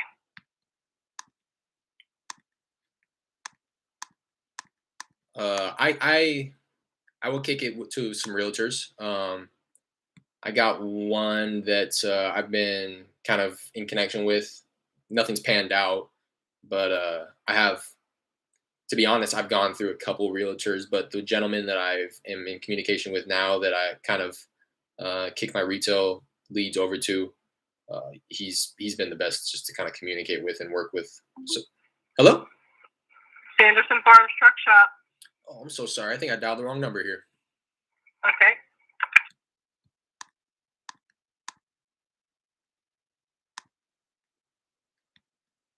Past, I've gotten leads from a title company.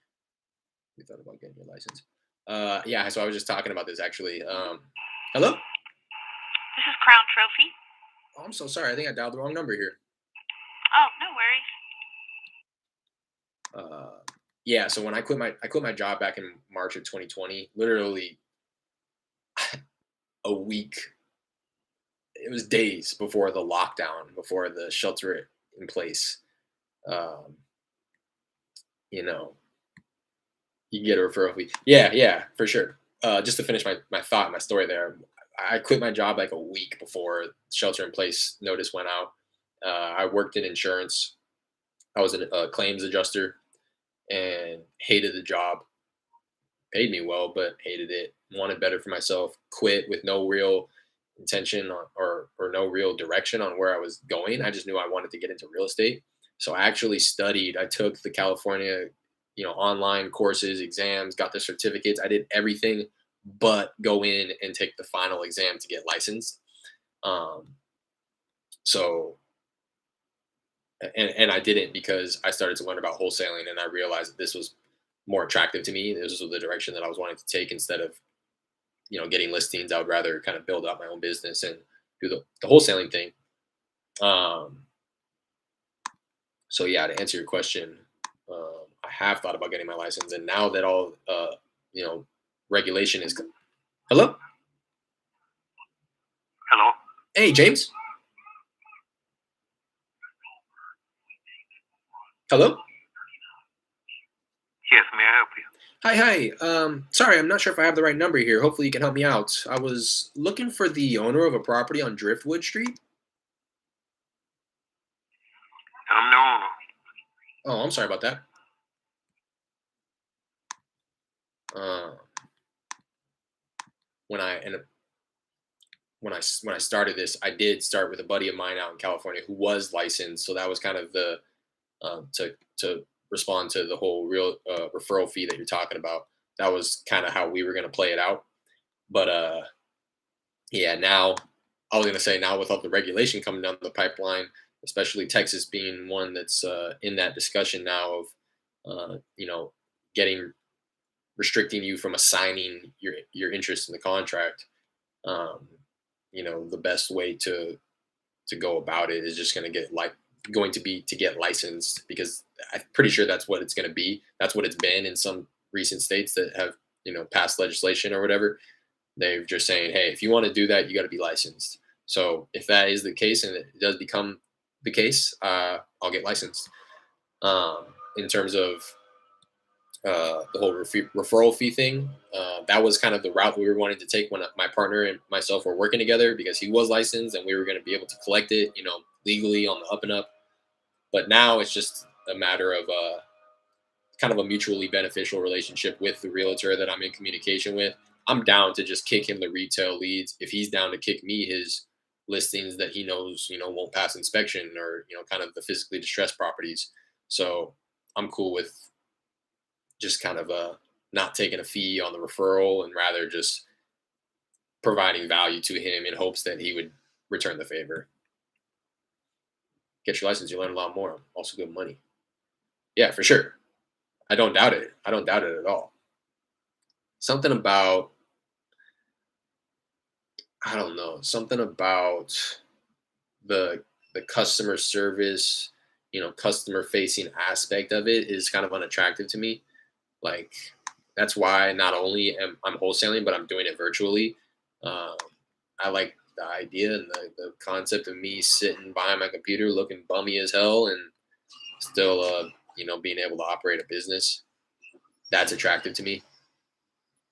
But it's, to each his own. I got a lot of buddies who are licensed and they're making good money and they're doing, a little bit of everything. They're dabbling with the fix and flips, the buy and holds, all that. So think I need to make that deal with wholesalers here. Yeah, yeah. People are down to do that for sure. For sure, people are down to do that. There's a lot of mutually beneficial. The relationship can be mutually beneficial in many other ways beyond that. I know people. I mean, really, the most that I can do for a realtor is kick them my retail leads. No, well, some cases I come across properties that are owner occupied. Yeah, I want to sell my property, but I'm going to need somewhere else to go. All right, boom, let me get you in contact with my realtor. He can, help be the buyer's agent for you and help you locate your new place. Um, or, again, retail lead. All right, yeah, I don't think a cash offer is going to make sense for you, but let me get you in contact with my realtor. He may be able to lay your options out for you so that you can list it on market and be able to get that top dollar that you're looking for. Um, there's many other ways that I'm not even thinking of, but yeah, and then mutually beneficial because I can get some opinions on comps if since they have MLS access. I can if anything ever pops up for them, again, physically distressed properties, they at least have me in mind. There's just like a number of different ways where you can benefit each other and provide value to each other without money really being exchanged between you two, but rather opportunity being exchanged between you two. I actually have a buyer for you in Texas. Cool. Let me know if so. I'm operating in Houston, specifically the Houston Metro, Harris County, Montgomery County, Fort Bend County. Sometimes opportunity pops up elsewhere in Texas, but primarily work in that Houston metro market. So if he's or she is working the Houston metro market, let me know, or I'll let you know. Stay in tune here on the channel. I'm doing my best to kind of just document everything going on in my business, so you'll know if I got something available.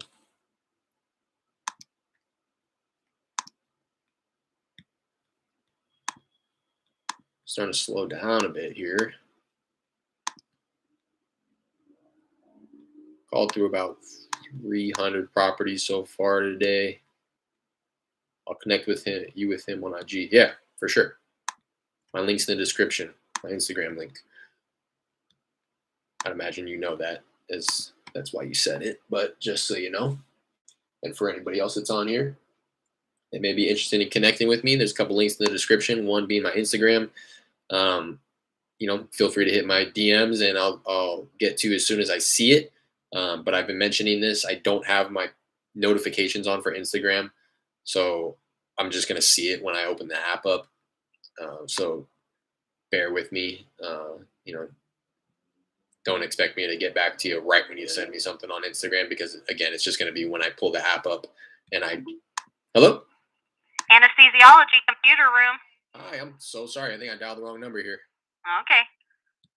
Um, Not only do I not have notifications turned on, but I try to be intentional about not opening Instagram as frequently as I do. So the best way to actually connect with me when I'm off stream is going to be the Discord group that I created.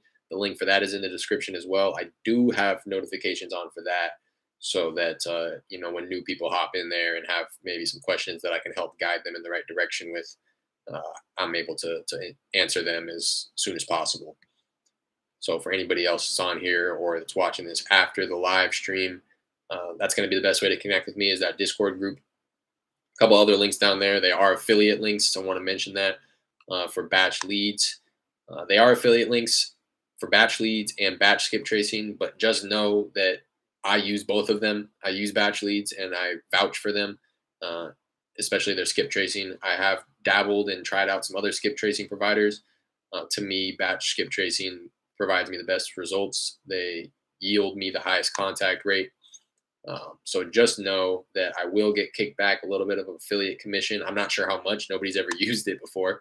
But if you are interested in skip tracing, I would. Hello. I would recommend batch.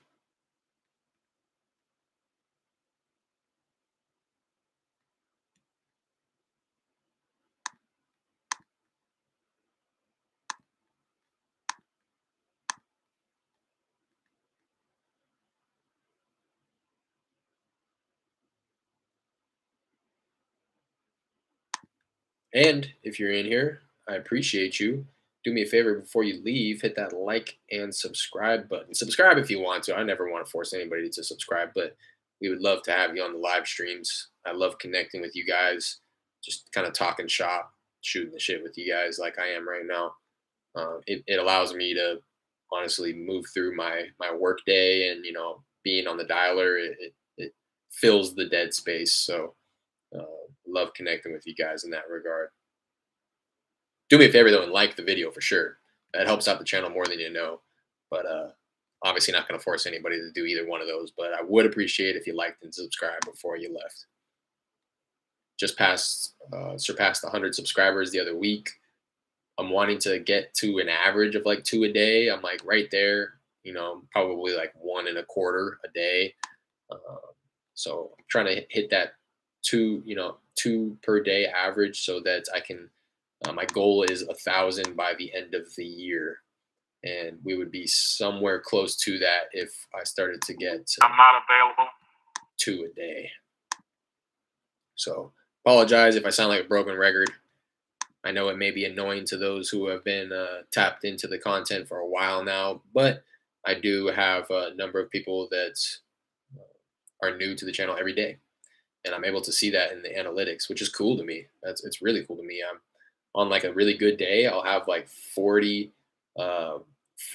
viewers who are, who have already. Hello? Hello? Hey, Mr. Green. Yes. Hey, how's it going? This is Derek. Yeah, I was calling you about a property I believe you own on Elder Grove Drive. What about it? Yeah, I just wanted to give you a quick call and wanted to see if you'd ever consider an offer on your property there. No, and take me off your list, okay? I don't want you ever to call me again. Okay, all right. Appreciate you taking the call. I have about 40 people every well, no, probably not. On average, probably 30 people, viewers, non-new viewers, meaning they've already viewed a past video. But on average, I have about 10 to 15 people every day, new viewers. So that's pretty cool to see, which is why I unfortunately want to sound like a broken record when I mention the likes and subscribes. So I appreciate all of my loyal. Hello? Hello? Hi, is this Miss Frederick? Yes. Hi, how's it going? This is Derek. I was giving you a call about a property I believe you own on Fairview Forest Drive. Yeah, we're not interested in selling. We're only buying at this point. Oh, okay, all right. Okay, thank you. Appreciate you. Had she been willing to have that conversation with me, I would have tried to transition to gather her information for, put her on my buyer's list, but she wasn't wanting to do that, so it's all good. Funny enough, I'd imagine her husband is named Derek as well. So that's who I see the name on the title right here. But back to my apology to you guys. I appreciate, everybody, my loyal subscribers who come in here. Hello? Hello, how can I help you? Hi, is this Miss Oha? Miss who, I'm sorry? Hi, I'm sorry. I was looking for the owner of a property on Ashdale Lane. Do I have the right number here? No, this is the office, though. Is there anything we can help you with? Oh, no. I was just looking to see if the owner of that property would consider an offer. Oh, no. Okay. No, I'm sorry. I appreciate you taking the call. Okay, thank you. Bye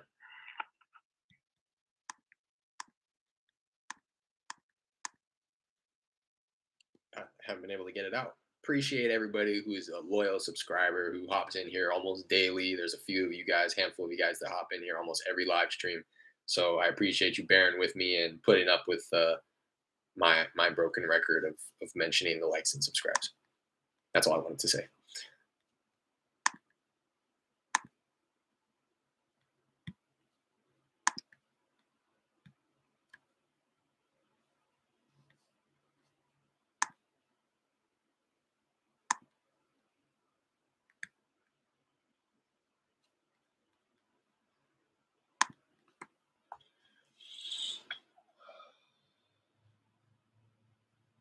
I'd imagine that was like a property management company or something. Sounded like they were familiar with the property, but obviously not interested in selling any. It seemed like it was almost laughable to her. Hello?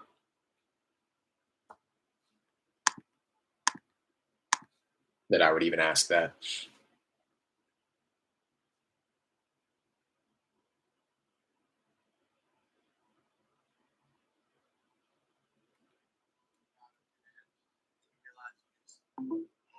Hello? Hello? Hey, David. Yes? Hey, how's it going? This is Derek. Hey, I know this is a bit random here, but I was calling about a property I believe you own on Golden Cypress Lane. What Eric are you? Hey, yeah, my name is Derek. Yeah, I just wanted to give you a quick call about that property there, and I wanted to see if you'd ever consider an offer. Wanted to buy it for nothing. Goodbye.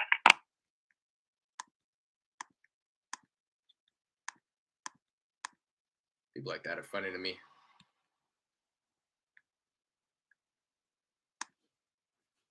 No, I'm not wanting to buy it for nothing, but he clearly doesn't have any problems that I can help him solve by buying the property. So all that tells me is that he wants maybe what it's worth. Um, it also tells me that if he really wanted to, he could likely list it on market. There's nothing that's preventing him from doing so. Just not the person that I'm looking to help. Doesn't have a problem.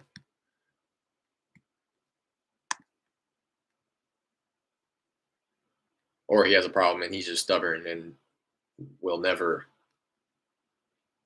I don't want to say that. I was going to say he'll never really shift his life around because he's so close-minded. I've always mentioned that. Hello? Hello. We are not available. Always mentioned that about people who get on the phone like that. I mean, I get it. I'm always understanding of the fact that they don't know me. I'm interrupting their day and I'm asking them to buy their property. Like, I get how absurd that is and why somebody would be frustrated about it. But if in the back of his head he is considering selling and he just shut down the opportunity to even have a conversation about it, he will never sell his property. He will never do business with anybody because he's so close minded. Hello? Hi, this is Carolyn. I can't come to my. That threw me off for a second.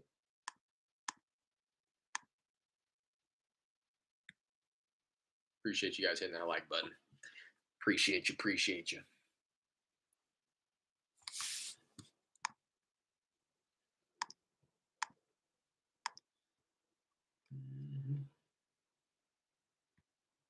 Approaching the 2 hour mark here on the stream. Probably been on the dialer for like closer to an hour and a half. Went on a little rant at the beginning of the stream, and I've been taking a couple bathroom breaks here and there.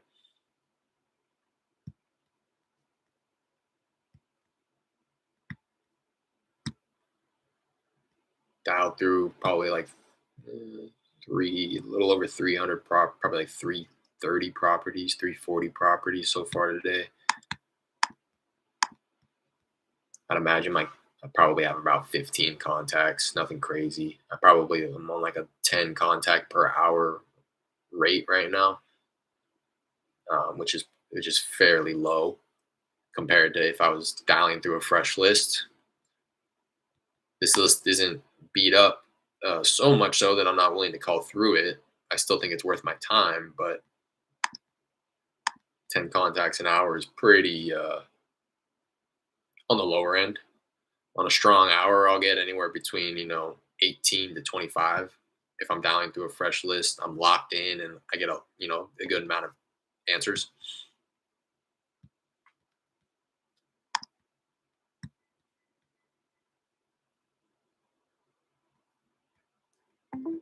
Hello? Hello? Hi, Martha. Hi. This is Derek. Hey, I know this is a bit random, but I was calling about a property I believe you own on Braesworth Drive. No, thank you. Oh, okay. Do I have? I hate when people do that. That's when it's like, God, was that the right person? Because she didn't really reply to the name that I mentioned.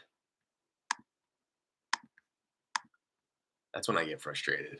Not when people curse me out, not when people, throw a fit, but when people when I just I can't confidently select a call disposition, because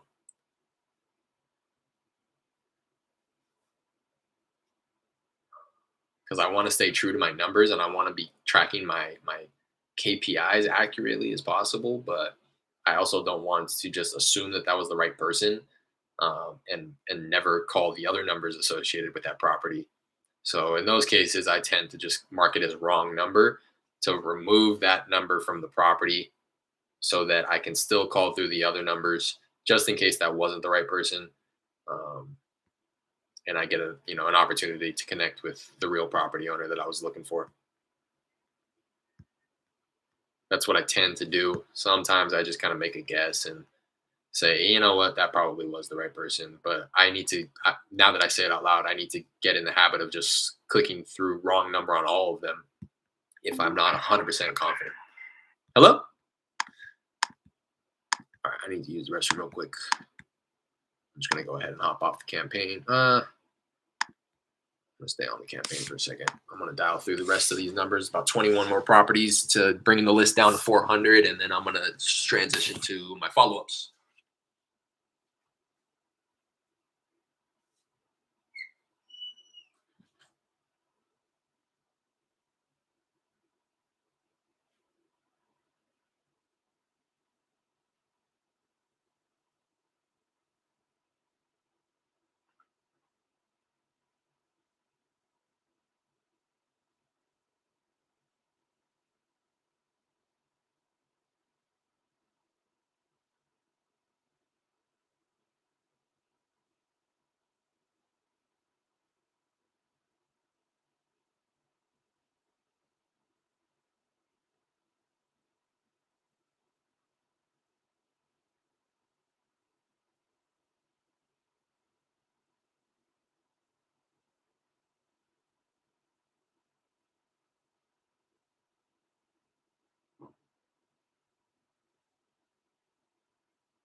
Call through the rest of these real quick.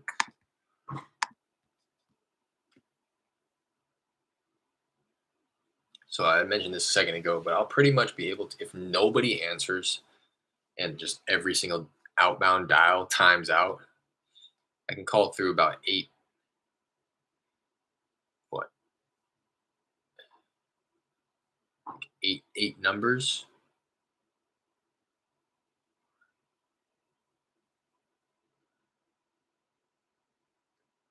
About 8 numbers a minute, which is probably about like 3 or 4 properties.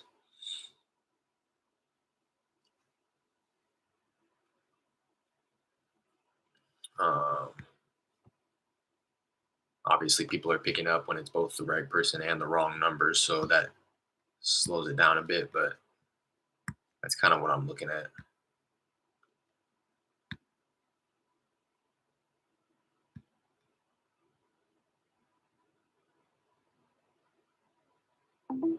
Hello? Hello? Hi, is this Mr. and Mrs. Aria? How may I help you? Hi. My name is Derek. And I know this is a bit random, but I was calling about a property I believe you own on Applefield Lane. Yes, how can I help you on that one? Yeah. I just wanted to give you a quick call and wanted to see if you'd ever consider an offer on your property there. No, we don't. Please don't call. If I want to set it up within the market. Okay, all right. Appreciate you taking the call.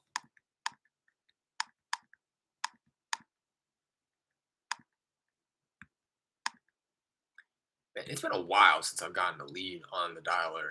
Granted, I don't call as much as I should, and I really shouldn't be expecting, uh, too many leads.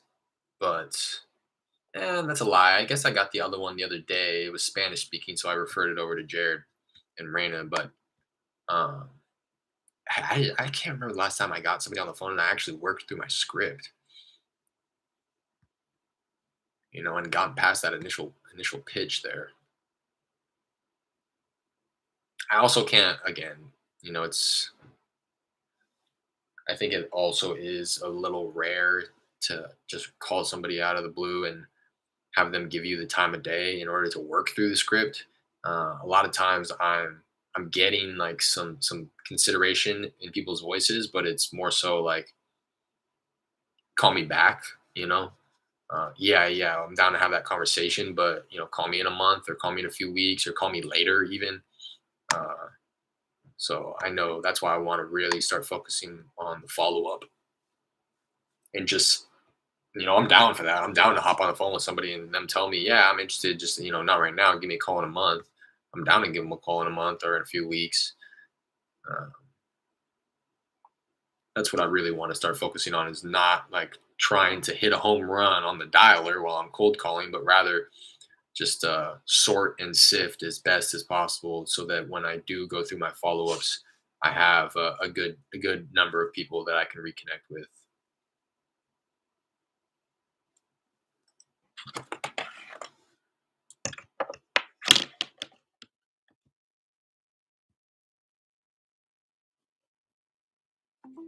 Hello.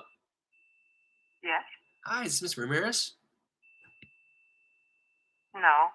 Oh, I'm sorry. I was looking for the owner of a property on Green Lawn Drive. Do I have the right number here? No, you got a wrong number. Oh, I'm sorry about that.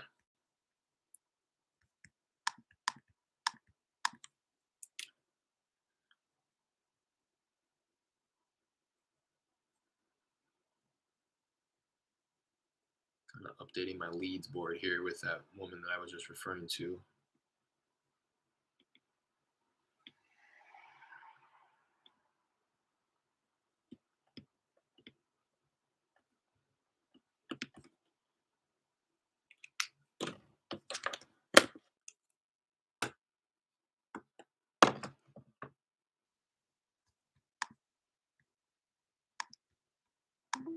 Hello? Thank you for calling Orleans. This is Liz. I'd like your call. Oh, I'm sorry. I think I dialed the wrong number here. My pleasure.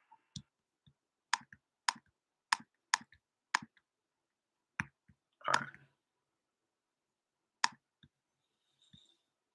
This is something else that I mentioned about call tools.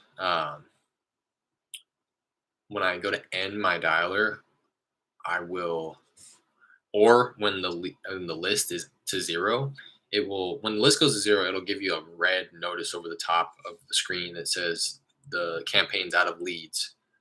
But really what it means is we're calling through. So like if I'm dialing off of 4 lines, when I get that notice, what it really means is we're calling the last 4 properties.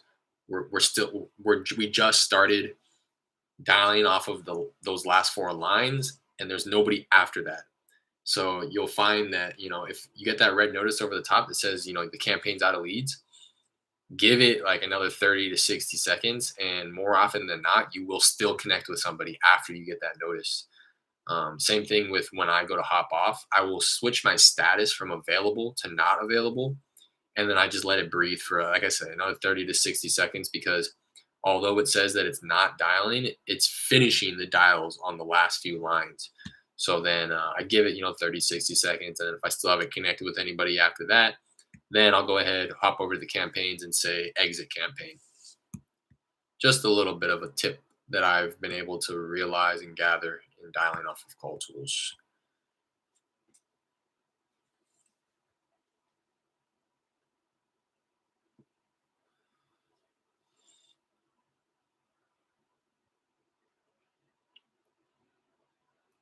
You just got to get all your about at the end, and then you realize you just over purchased materials. Those all got to get returned. It's summer Amazon. It's summer Home Depot. Looking at my buddy who's finishing up a flip out here. so you can't return them. I need to take some serious inventory off. He just secured financing for 2 of his projects, $55,000 at 10% return, $38,000 at 10% return. Consider the fact these people should get their money back in no more than 3 to 4 months. That's a 30% APY on your money. If you're interested in investing in a deal like this, send your email to be added to our potential investors list. If anybody's interested in private money lending, he operates and does fix and flips out in Sacramento market.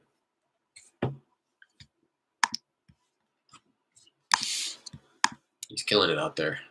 He's an inspiration to me, I'll tell you that much. He's one of the reasons why I wanted to get into real estate. He hopped in like a year or two before I did, and he's out there really catching momentum. So again, I didn't mean to really advocate for him. I just pulled it up. It was the first story on Instagram that I saw. He's looking to raise private money for gap funding, meaning the private money lending above and beyond what he's able to raise through hard money lending. Hard money lenders, I don't know what his rates are, how much loan to value they're lending him, but there's a gap in how much he's going to need for the project versus how much they're going to lend him through hard money. So he's looking to raise private money to raise the remainder of the money.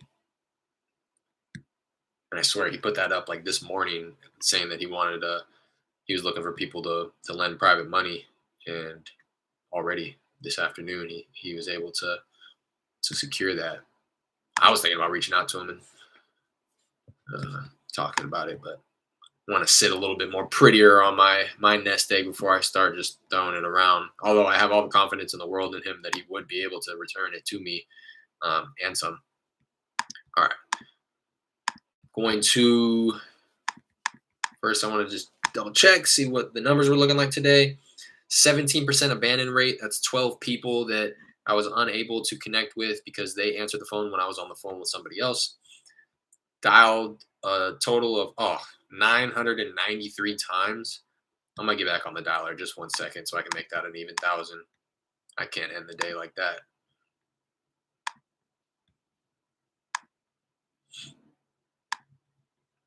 Call through for another minute or two.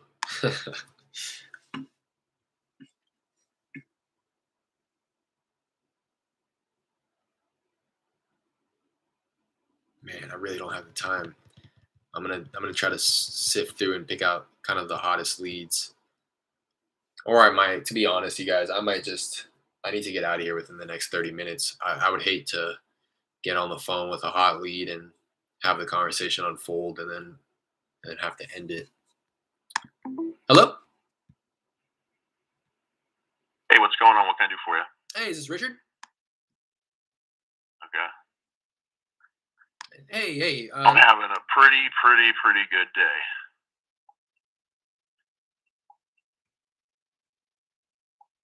So can you give me like a little more, information? I knew that was it. He almost got me. You can't trick a trickster, bro. And he leads today, barely hop back in. Nah, man, nothing too crazy. I just had the one woman who was, she's looking to buy a property herself, and if she does end up buying one, then she may be interested in selling her property. She gave me permission to follow up with her in like a month, so I'm gonna do that. Hello? Yes. Hey, Serge. Yes. Hey, how's it going? This is Derek. Hey, sorry, I know this is a bit random here, but I was calling about a property I believe you own on Purple Ridge Court. No, sir. Actually, sir, it's not for sale. Okay. Oh, okay, completely understand. But no, yeah, beyond that, nothing crazy. A lot of no's though. A lot of no's. I just hopped right back on the dialer. I wanted to make it an even 1,000 dials on the day. I stopped it at 993. So just wanted to get back in here real quick for another couple minutes. I couldn't end the day on 993.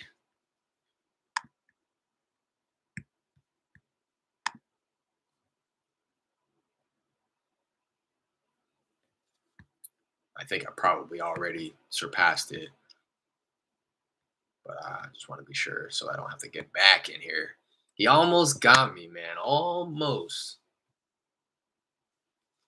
What did he say? He said something that tipped me off. Or rather, it was just I said something at the same time he did.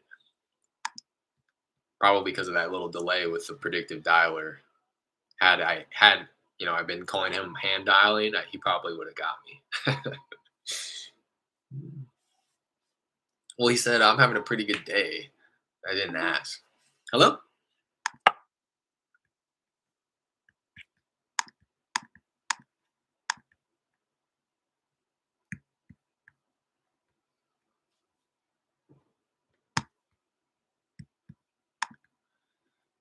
All right. But let me hop off here real quick.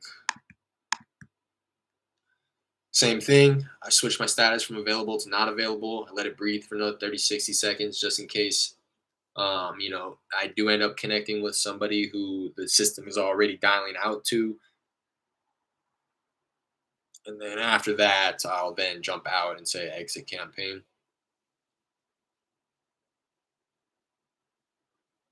I've just found that letting it breathe for a little bit after making those decisions in the dialer is best because you will end up connecting with somebody. What do you mean he almost got you? With the voicemail machine when people are like, hello? And then you talk to them as if it's really them, but really it's just their voicemail machine.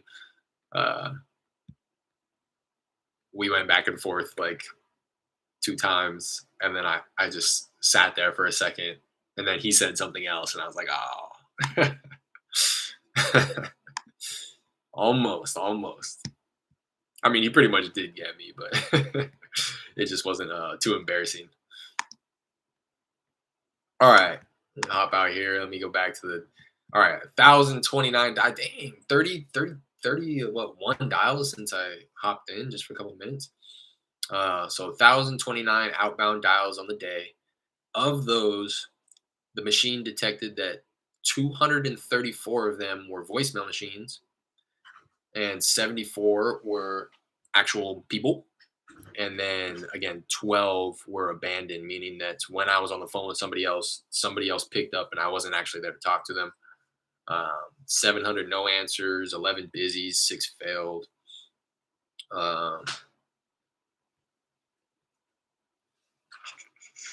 I created 2 calendar events, meaning like follow-up tasks for myself. So I think 2 different people, I felt that, well, one, I received permission to follow up. And then I think another one, I kind of just took it upon myself to follow up at a future date. And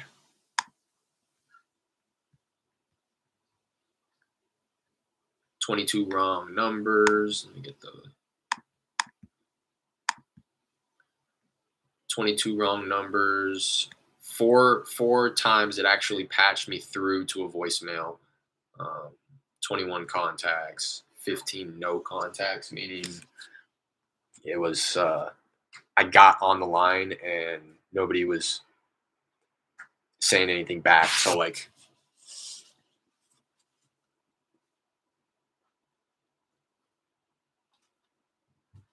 what will happen is if it doesn't actually patch me through and it was a human that picked up, at least detected as a human by the machine, then it will count it as an abandon, like I mentioned. So meaning that somebody picked up and it never patched me through to them because I was on the other line with somebody else. But if they patch me through and I was just a little too late and then they hang up anyways, it'll count it as a no contact, or I will count it as a no contact in the call dispositions. So that's that on the day. I'm gonna, like I said, I was gonna transition to my follow-ups, but rather I think I'm going to just kind of sort through them and what am I trying to say? Do what I was mentioning earlier and prioritize the hotter ones, the warmer leads, and honestly just get rid of the ones that I feel like I'm wasting time on, so that I can be more efficient with my time in both my follow-ups and my cold calling. Because there are a good handful of people on here that I end up, calling once a week, and I haven't talked with them in months. So it's really becoming just more of a waste of my time than anything else.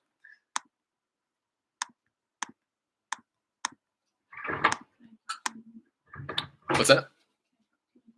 Yeah. 1 minute.